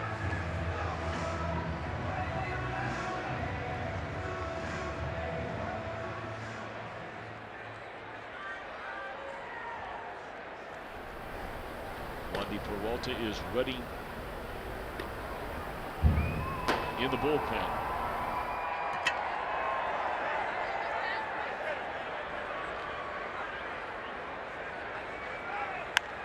Slow roller by Valleca, handled by Scooter Jeanette.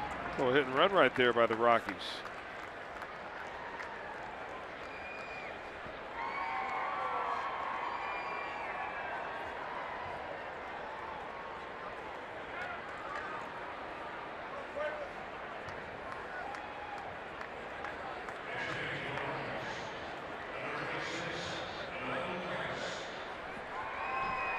The night is over for John Gray. Noel Cuevas will come back for him. Gray finishes strong tonight. He looked really bad in the 1st inning, gave up a 2-run home run in the 3rd. He ends up walking 3, fanning 8, and gives up 4 runs on 6 base hits. Cuevas drives one down the right field line, and that's up against the wall. That will score the runner from second base, and Cuevas with a pinch hit triple to make it 5-4 Rockies.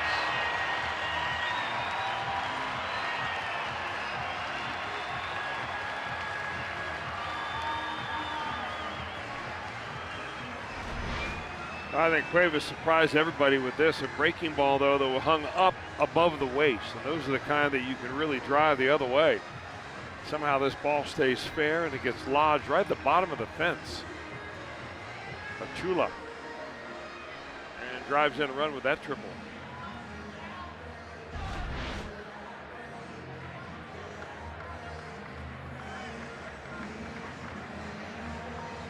It's going to be all for Romano. He walks a number 7 hitter who comes around to score to start this 6th inning. So he goes 5 1/3, and so far is touched up for 5 runs. So be our Skyline Chili call to the bullpen. Wandy to the mound when we return.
Breaking run here in the 6th inning on a triple by the pinch hitter Cuevas. And now on the pitch to face Charlie Blackmon is left-hander Wandy Peralta. Peralta comes in 27 games, leaned on hard by both Brian Price and now Jim Riggleman as far as appearances out there. He'll face a very tough left-handed hitter here, Charlie Blackmon. Well, what a monster year he had last year. 37 home runs, more than 100 driven in. He batted .331, on base percentage around .400. I mean, he was everything the Rockies ever needed. He's up there. They're bringing the infield in to try to cut that run off. I mean, this is the hitter's paradise right here when you've got the combination of no humidity and the dryness in Coors Field with an infield in.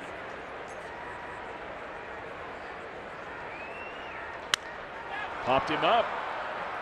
Now Peralta's got to find, Peraza's got to find the ball, which he does, and the runner stays put. That was not an easy play by Jose Peraza. With the infield in. And it was an alert play too, Tom, because as soon as he caught that ball, he turned and fired it back in towards the infield. So even if the throw was a little bit offline, you still had a chance to recover and get the runner if he decided to tag up. It's a big out right there.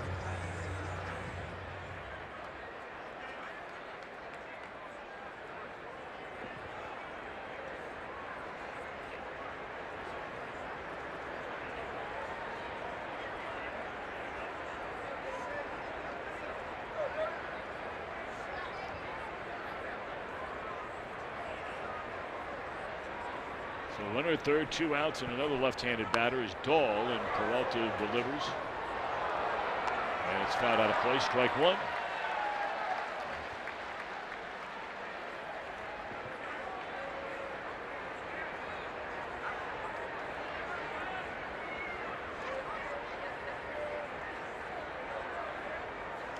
Started to look like he went.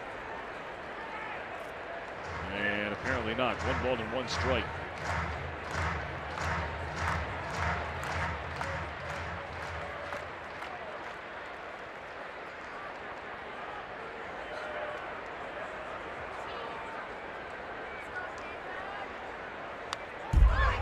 Looked like Wandy got away with one right there. Dahl shaking his head. That looked like a hanging breaking ball right in the middle of the plate, about belt high.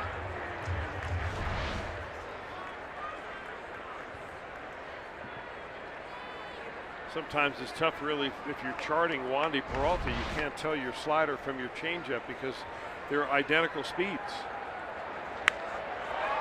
Shallow center. Billy is there. Real nice job by Wandy Peralta. Excellent job coming in to face Blackmon and Dahl with a runner at third. And the runner is stranded, but the Rockies take the lead with a run in the 6th.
Times. One on a single by Scooter Gennett. At a 2-0 lead in the bottom of the first inning, Arenado played long ball, his 9th of the year. Reds would go up in the third, 4-1. Suarez a 2-run home run to center field. But then the Rockies would tie the game with 3 runs in the third inning. Hara drove in 2 of them with a single into center field. A bases loaded walk tied the game. And then Cuevas a moment ago off the bench, a pinch hit run-scoring triple off Sal Romano. He allows 8 hits, 5 runs all earned. In his 5 1/3 innings here tonight, he walked 4, 1 intentionally. Struck out 5. So now a battle of bullpens the rest of the way. And it starts with the left-hander, Mike Dunn. Yeah, the veteran left-hander, pitched for the Yankees, the Marlins for a long time, and he's a guy that used to be an extremely hard thrower. But over the years, Dunn's fastball has gone down in velocity, but his increased usage of that slider is what compensates. Basically a 2-pitch pitcher, fastball, slider, or really the other way around, slider, fastball. This is the left-handed hitting part of the Reds lineup with Votto and Jeanette to follow.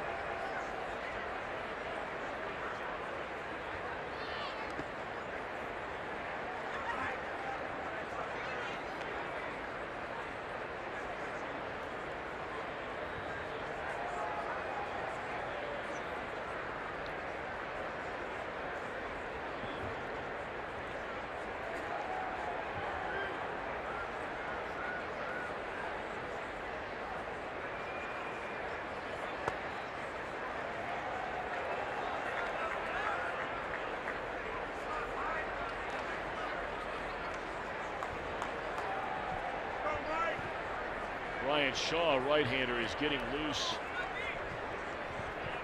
Long-time Cleveland Indian reliever.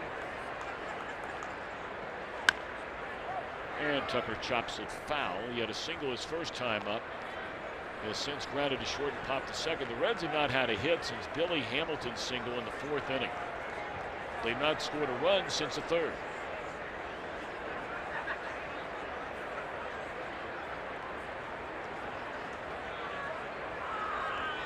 Pregame down here talking things over with his right-hand man, Pat Kelly.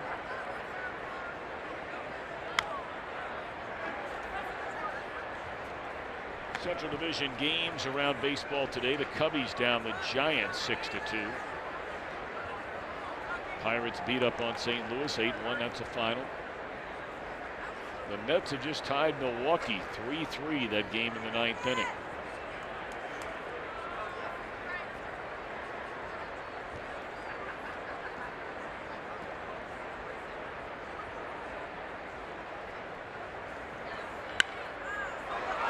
Hot smash off the glove of a diving Arenado. That'll be a base hit, second of the game by Barnhart.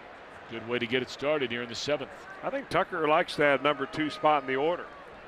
He just seems to be more aggressive up there. You're going to get more strikes. Obviously hitting in front of Joey Votto. And he rips this one right by the best fielding third baseman in the league. And of course, Jim Day was right there, you know, hanging out with Tucker Barnhart at his locker when Tucker found out that he was batting in the 2-hole for the first time in his career 3 days ago.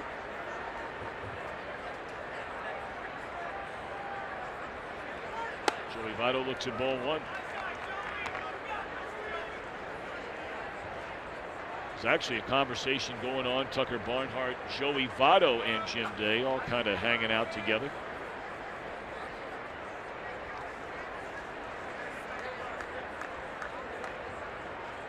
It's a common scene in and around the Reds clubhouse on a daily basis. Big swing and a miss.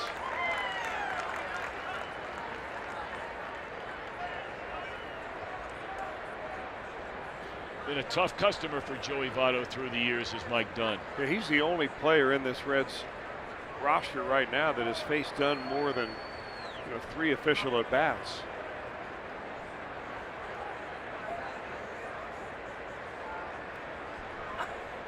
Votto 2 hits and 3 at-bats tonight. A single, a double, has scored a couple of runs.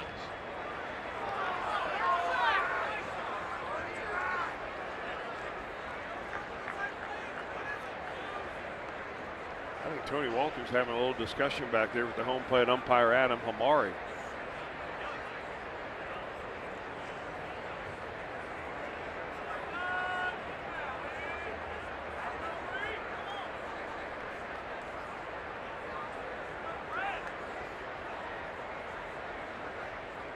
Two one to Joey Votto.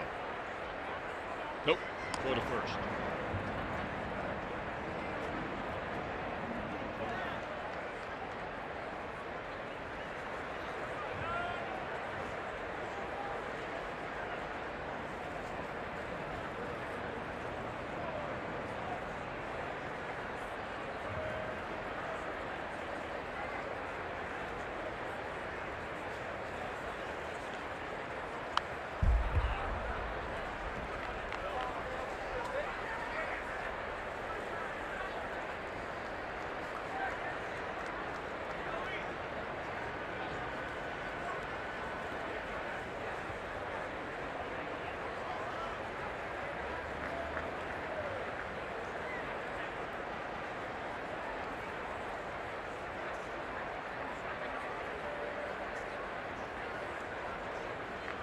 Breaking ball nowhere near the strike zone, and now Votto ahead in the count. Where it goes to 3 balls and 2 strikes, I beg your pardon. Barnhart a single to start the Cincinnati 7th down a run.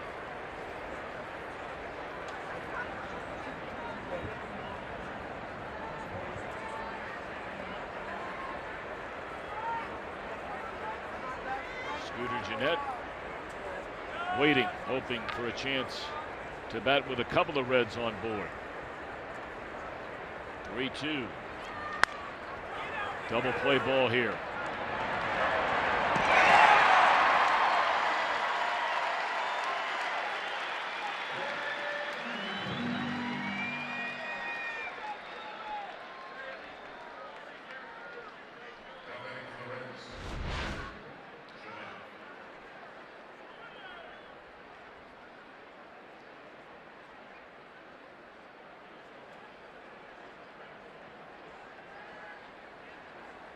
There aren't too many pitchers out there that can feel what Mike Dunn feels when he's on the mound, and the bragging rights that he's got to have, even among left-handed relievers. It'd be interesting to do a study which lefty specialists have had the best run against Joey Votto, and Dunn has to be right there at the very top. Well, I mean,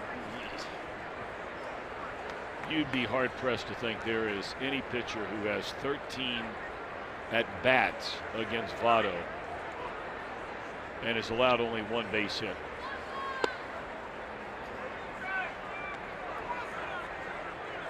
And I would imagine, given Dunn's history of being a high-leverage late-inning pitcher, many of those at-bats were under pressurized situations. No doubt about it. You've got Votto really grinding it out. Especially in his Marlin days.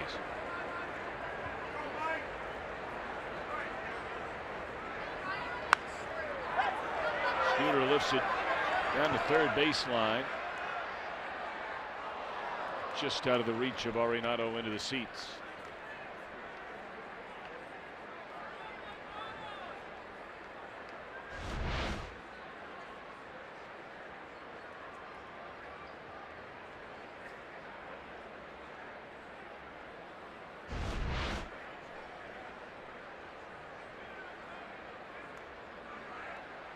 And we just got it confirmed. Any pitcher that Votto has 8 or more at bats against, that is his lowest batting average against any pitcher that he has. 1 of 13 against Dunn.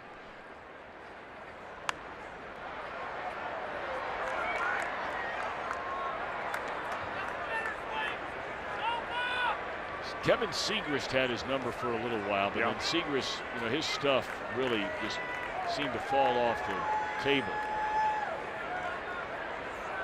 In fact, he's no longer pitching for the St. Louis Cardinals. When he first came up, he was throwing 8,000 miles an hour. Nobody was touching him, including Votto. 2-2 the count on Scooter. And he's gone swinging, and that's a pretty impressive inning for Dunn.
any form, and the accounts and descriptions of this game may not be disseminated without the express written consent of the Cincinnati Reds. We're at Coors Field in Denver, Colorado. Crowd of 33,193 in attendance tonight. I don't know, they do fireworks here on Friday night after games? No, they don't. Okay.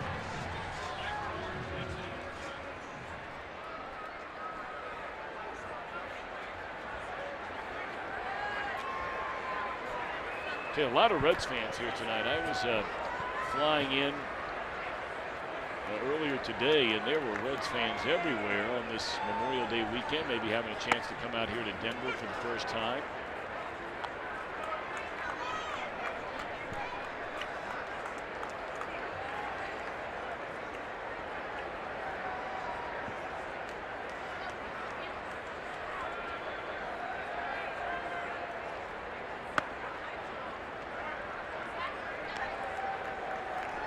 Wandy Peralta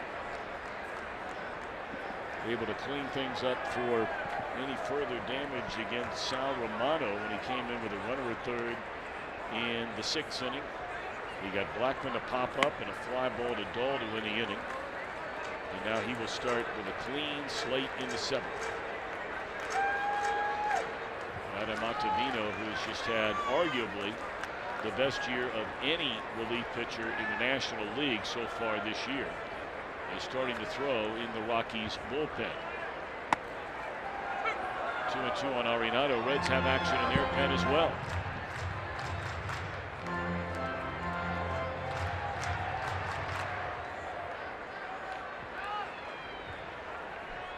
Tanner Rainey, rookie right-hander, cranking it up out there.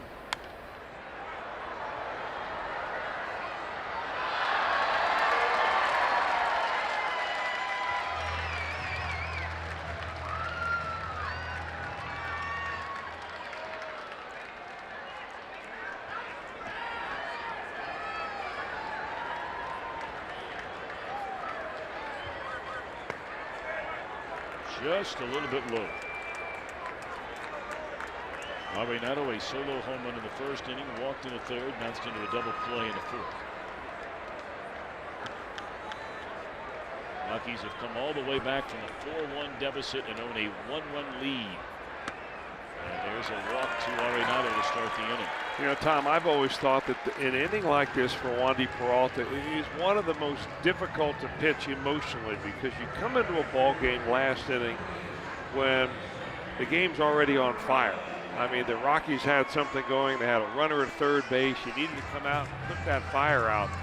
And then you come out and you start your own inning, and you've lost a little bit of that edge. And you've got to psych yourself up to get your adrenaline going again. And that first batter walk, it may be an indication of how tough that is sometimes. Well, you have the left-handed batting Gerardo Parra. And this is an out Peralta needs in the worst sort of way. Figure that he's coming out of the game. Well, depending maybe on the result. He gets a double play ball. Maybe they leave him in there to face Story. But you have the right-hander Rainey, and you have right-handers Story, Desmond to follow.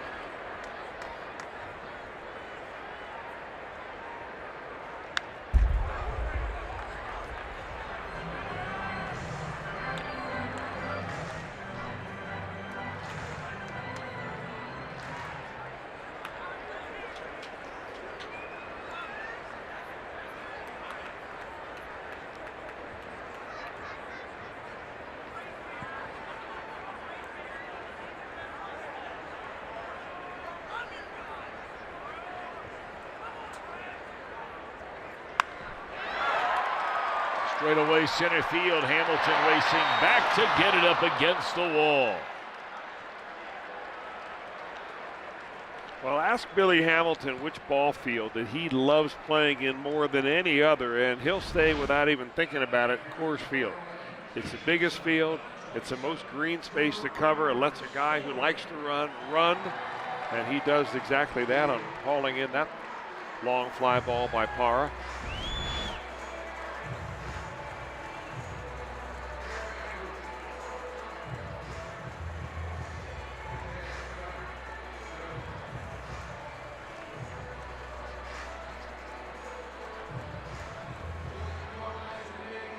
So Parra will leave after pitching 1 inning, 1 walk. And here comes Tanner Rainey, his first appearance ever in Denver.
Trip where 5 series will be played in the Mountain Time Zone or the Pacific Time Zone. And last trip they went 5 and 2 through LA and San Francisco, and look what the starters did. They had a hard time, especially in San Francisco. But the bullpen was lights out, as it's been pretty much since about the 3rd week of April, among the very best in baseball. And now Tanner Rainey, for the first time, will climb the hill at Coors Field in Denver.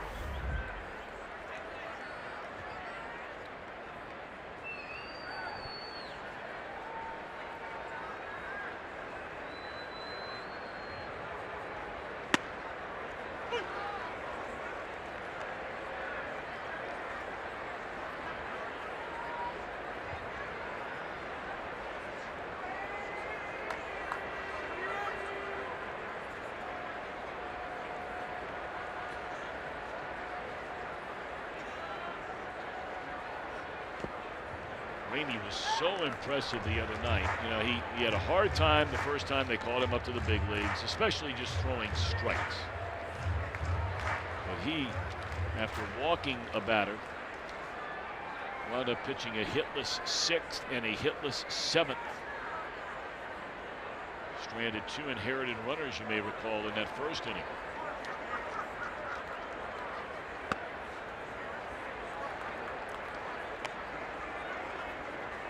Well, Rainey's got the stuff. He's got the arm, obviously, up in the upper 90s with a fastball. That will also get you good arm speed for a breaking ball.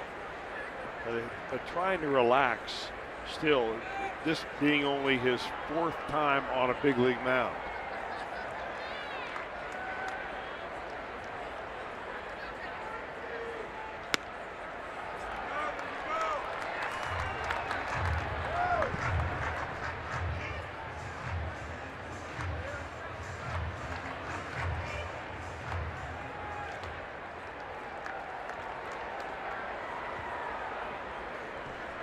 Rainey will be throwing a fastball, and Story will be looking for a fastball.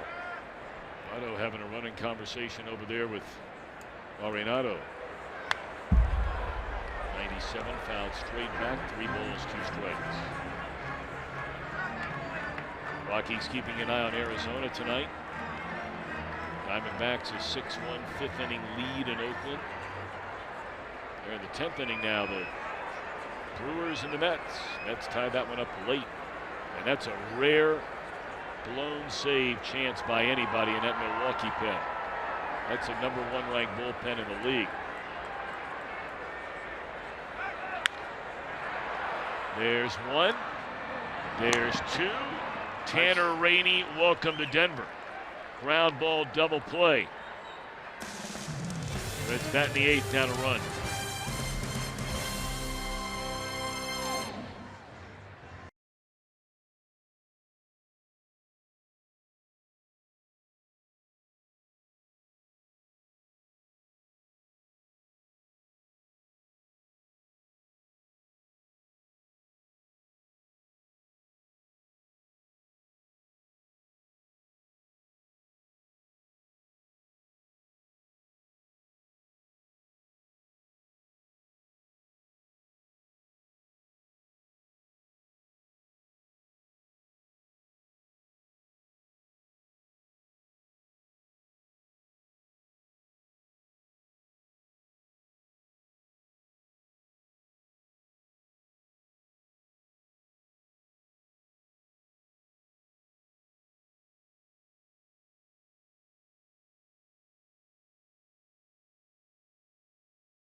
All right, gentlemen, thank you very much. Reds coming to bat here in the 8th inning against Adam Ottavino. We brought up earlier, you can make a very strong argument that this guy is having the best season of any relief pitcher in baseball.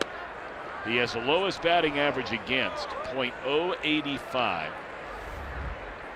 His last 17 innings, he's only been scored upon one time. Look at those numbers. 25 games, 1.01. 45 punch-outs in 26 innings. And the pitch you just saw and Suarez looked at is the pitch that's really gotten him to where he is. That slider is basically has been an unhittable pitch for him. 1 ball and 1 strike. Suarez to be followed in the Cincinnati 8th by Schebler and Peraza. And Suarez dumps one into center field, a base hit. So that opponent's batting average against. What a smooth swing this kid has. I mean, stays right behind the ball, doesn't try to overpower it. He has a little bit of a leg lift, but he gets his foot down on time and just takes it out there.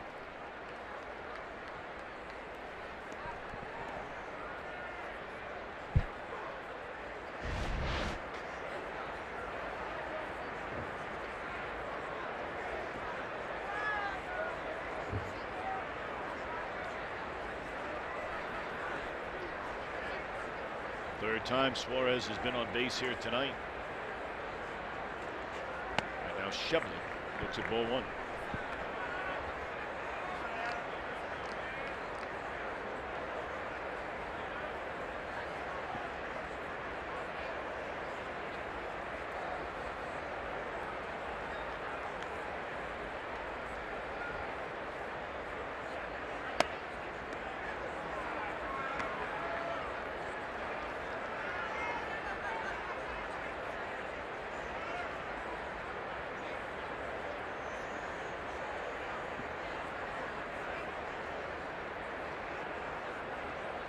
Schebler looking for something to drive here on a 2-0 count.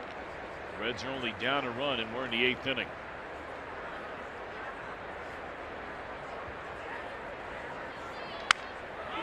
Hits it down the right field line and foul.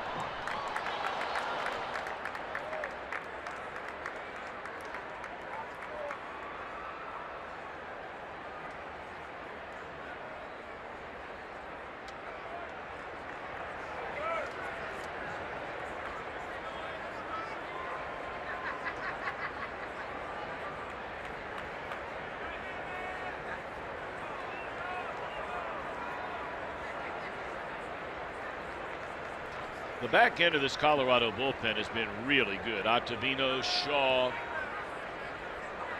their closer Davis.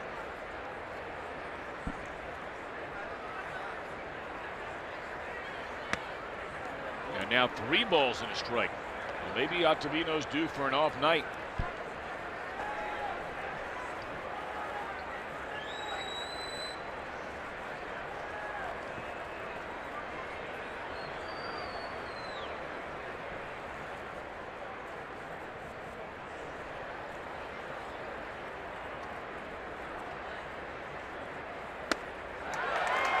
That breaking ball up there, 3-1, and Schebler comes up empty. Yeah, you could say that Ottavino really pitches backwards. He uses his breaking pitch more than he uses his fastball. This year he's changed his repertoire entirely. I mean, it's been a complete remake for him. He's completely scrapped the 4-seam fastball. And when he does throw a fastball, it's only a 2-seamer. 3-2 to Suarez start here. There he goes. And they'll stay out of a double play because of it. Schebler will be thrown out at first. But Suarez moves into scoring position with 1 out here in the 8th.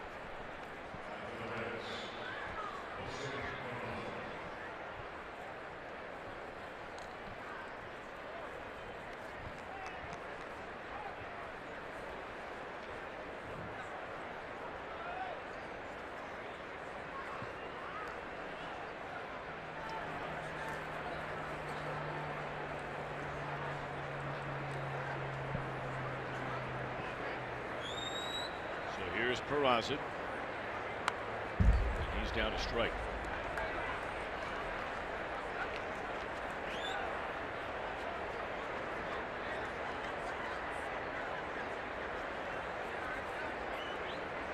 That is the pitcher spot due up next, and Adam Duvall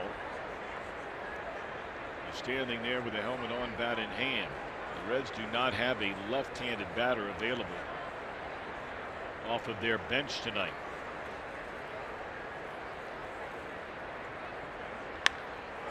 Popped up, short left, easy play out there for Parra. He's a very good defender. 2 out.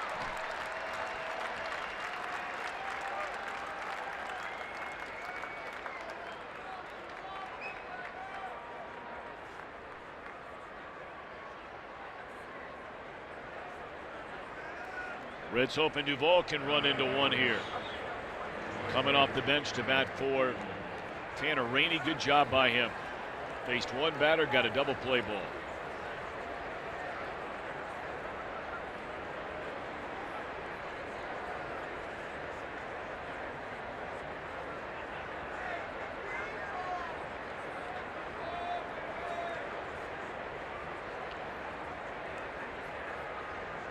Suarez carries a tying run out there at second base, and it's ball 1.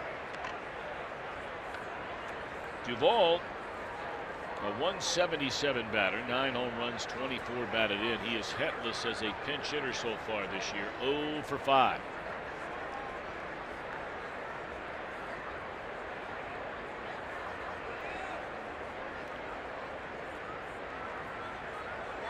Duvall waiting.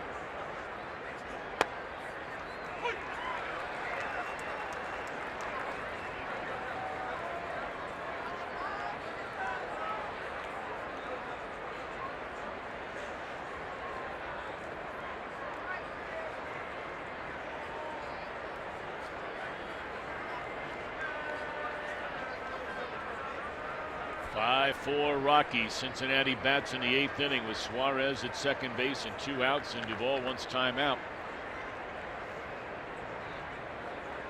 Well, he's seen nothing but fastballs so far in this at-bat, but I imagine that it was a matter of time until Ottavino goes to his favorite little pitch here.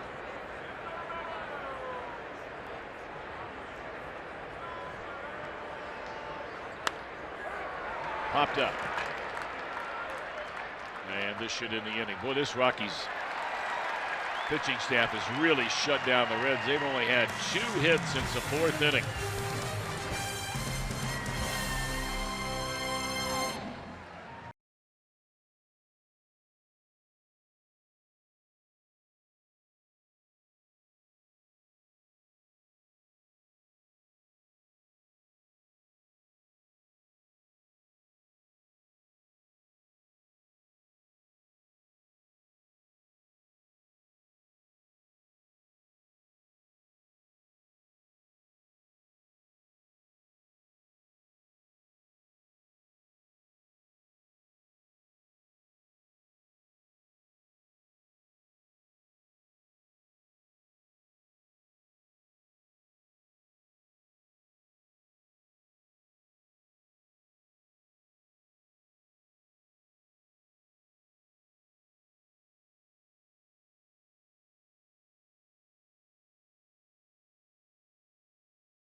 Ray St. Clair Roofing, and tomorrow Tyler Malley gets the ball for the Reds, and Sal Romano got his first taste of Coors Field here tonight, and Malley will get the taste tomorrow night. He's been prone to the home run ball this season. I talked to him today about that and whether he changes his approach, and he says simply, I can't let this place get in my head. I'm going to stick with my game.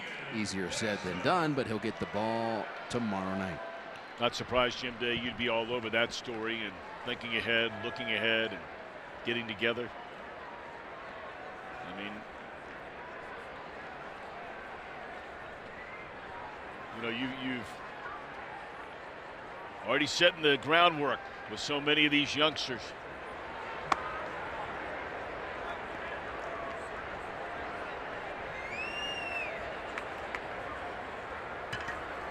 Speaking of youngsters, Michael Lorenzen takes over on the mound for the Reds. Colorado bats in the 8th inning, a 5-4 Rockies lead.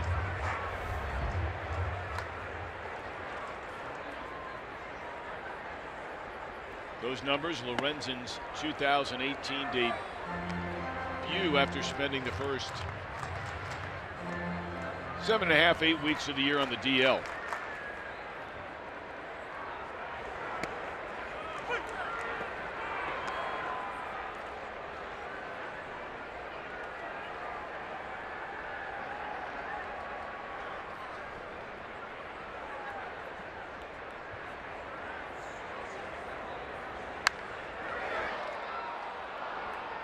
Three and two on Desmond.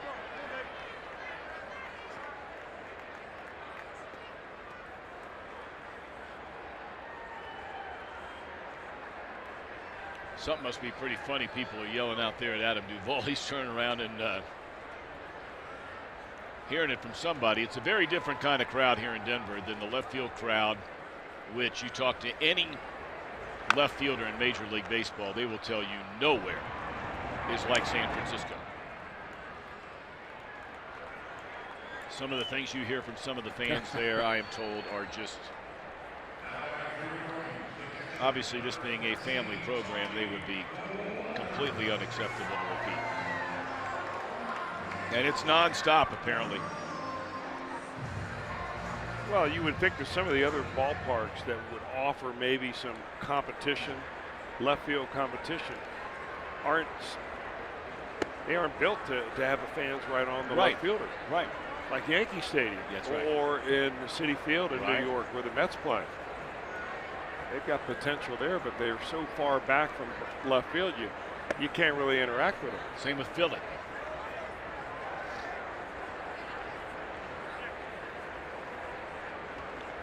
But here, I mean, you can hear every word they're saying. They're right there. By the way, Winker moved over to right field. Schebler's out of the game. And Lorenzen has retired the first two batters here in the Colorado 8th. If you're looking ahead to the Cincinnati 9th, and I know you are, Billy Hamilton, Jesse Winker, Tucker Barnhart.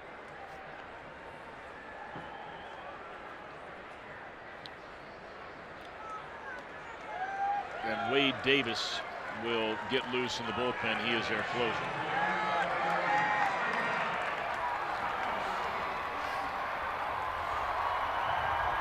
Well, one of the best players in Rockies franchise history was not signed at the end of the year. They brought him back very, very late. Ranks third all time in Rockies franchise history in games, third in runs, fourth in hits, fourth in doubles, fifth in triples, fourth in homers, fifth in runs batted in, over 700 of those. Carlos Gonzalez.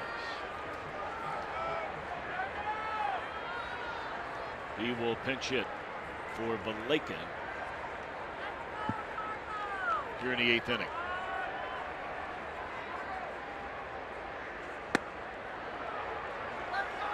He was signed so late, and then he got hurt. There you see some of the numbers for Gonzalez. And so far, anyway, is not showing signs of the player he has been throughout his career.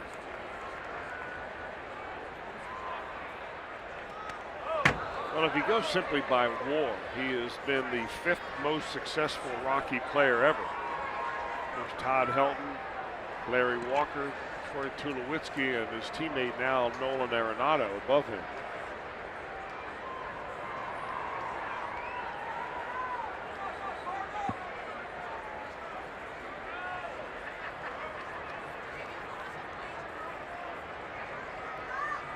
Well, it depends on how long Arenado stays here. If he stays here, he will by far go down as the best Rocky of all, as an all-around player. Walker was similar in that he could do everything. He was frequently injured. Helton had all the hits. He was an offensive machine. He was also very good with the glove. Helton was. Just if you're wondering, I mean, WAR is just one way to do it, but Arenado is about halfway to where Helton ended up. Todd Helton his career at a 61.2 WAR. But Arenado's right at 30. I like your line, though, all the time, Chris, about the eye test. Yeah. Helton was he was a great player for a long time. But if you were starting a team tomorrow and you had a choice of either picking Arenado or Helton, I think 8 out of 10 people take Arenado. You agree? Yeah. Although some of those that would take Todd Helton would say, well, you know, we like the fact we have a left-handed hitter. I can't argue with that. I'm not saying that that's necessarily the right answer. I think that would probably be the answer. Good inning by Lorenzen. Very good. Reds will bat in the 9th.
Well, the Cardinals come to town June 8th through the 10th at Great American Ballpark. On June the 9th, that's a Saturday. If you're one of the first 20,000 fans through the gates, you'll get a Scooter Jeanette bobblehead presented by Dynegy Energy Solutions. You'll be there for as low as $12. Log on to Reds.com. Keep up with the Reds on Fox Sports Ohio Instagram. Follow Fox Sports OH on Instagram. Jim Day is a very popular figure on Instagram. I'm never on it, but I just came to find that out at dinner tonight. It was so much fun this afternoon. I'm thinking about opening up my own Instagram account. Daniel Castro takes over at second base. And now on to try and close it out is Wade Davis. 17 saves already. Can you believe that? Yeah, 17 for 19. You know, they've played a lot of close games, this Rocky team. I think they're 8-4 in one-run games. And one of the reasons why they're on that advantage is because they have Wade Davis as their closer. First pitch swinging, Billy Hamilton. That didn't take long. One pitch, one out. Wow.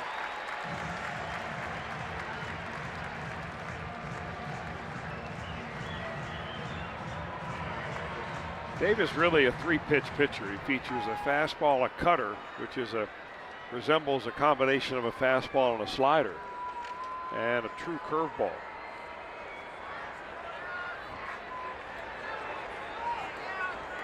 He had 32 saves last year with the Cubs before they let him walk in free agency.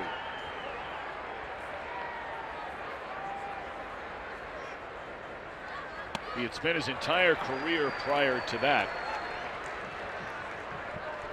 with Kansas City and Tampa Bay. Came up originally as a starter with the Rays back in 2009.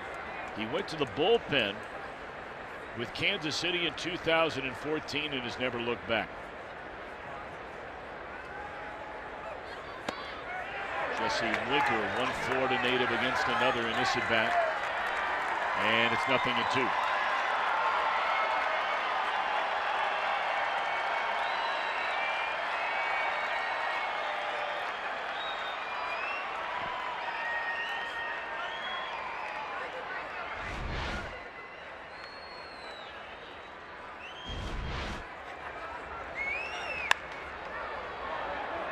Came back with a fastball at 95 miles per hour. You know, Davis really hasn't been a closer all that long. I mean, I mentioned that he went to the bullpen for the first time in 14. He was not the closer that year with the Royals. He did become the closer in 15 and was brilliant during that World Series win for the Royals over the New York Mets. Then the next year in 16, saved 27 for Kansas City before going to Chicago, as Chris mentioned, for 1 year in 2017.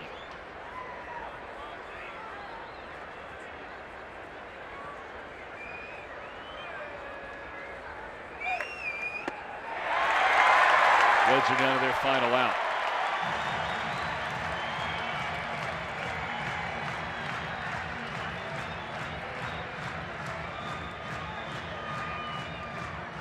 Well, this has been a shutdown bullpen for Bud Black and the Rockies here this evening. Mike Dunn, a three-batter seventh inning. Ottavino got a base hit to start his inning, but came right back and retired the next three. And Davis is one batter away from a 1-2-3 ninth and a save. Well, it really started with their starter. I mean, if somebody would have told you that, you know, after giving up 4 runs in the first 3 innings, that Gray was going to get through 6 innings and only go 4 runs, you'd have said not a chance. But his last 3 innings, he shut the Reds out on 1 hit. That's so much better.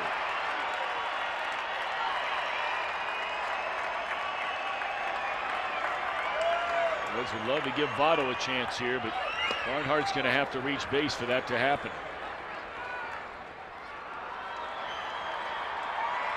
I remember Joey Votto once told me that the single best pitch he's ever seen came out of the hand of Wade Davis. And I'll say it was when he was pitching with Kansas City and the Reds were playing the Royals in interleague play.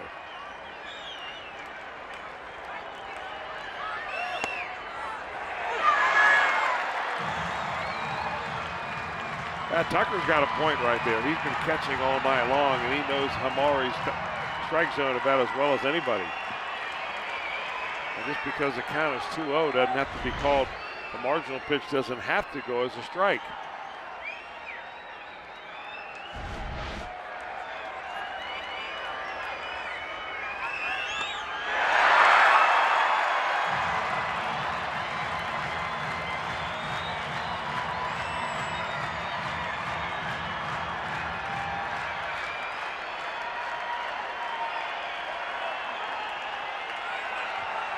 Crowd of better than 33,000 on its feet.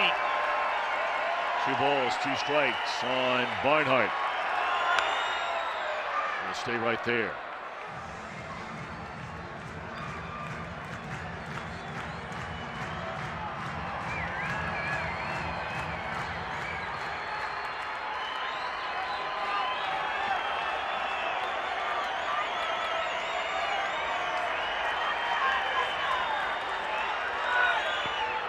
They're now 3-2.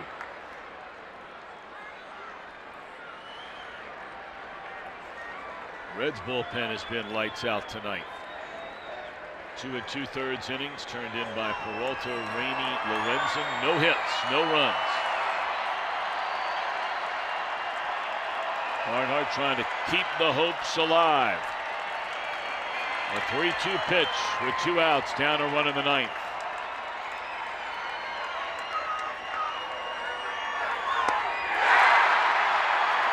Rockies win it 5-4. Davis his 18th save. Gray the winner. Romano the loser.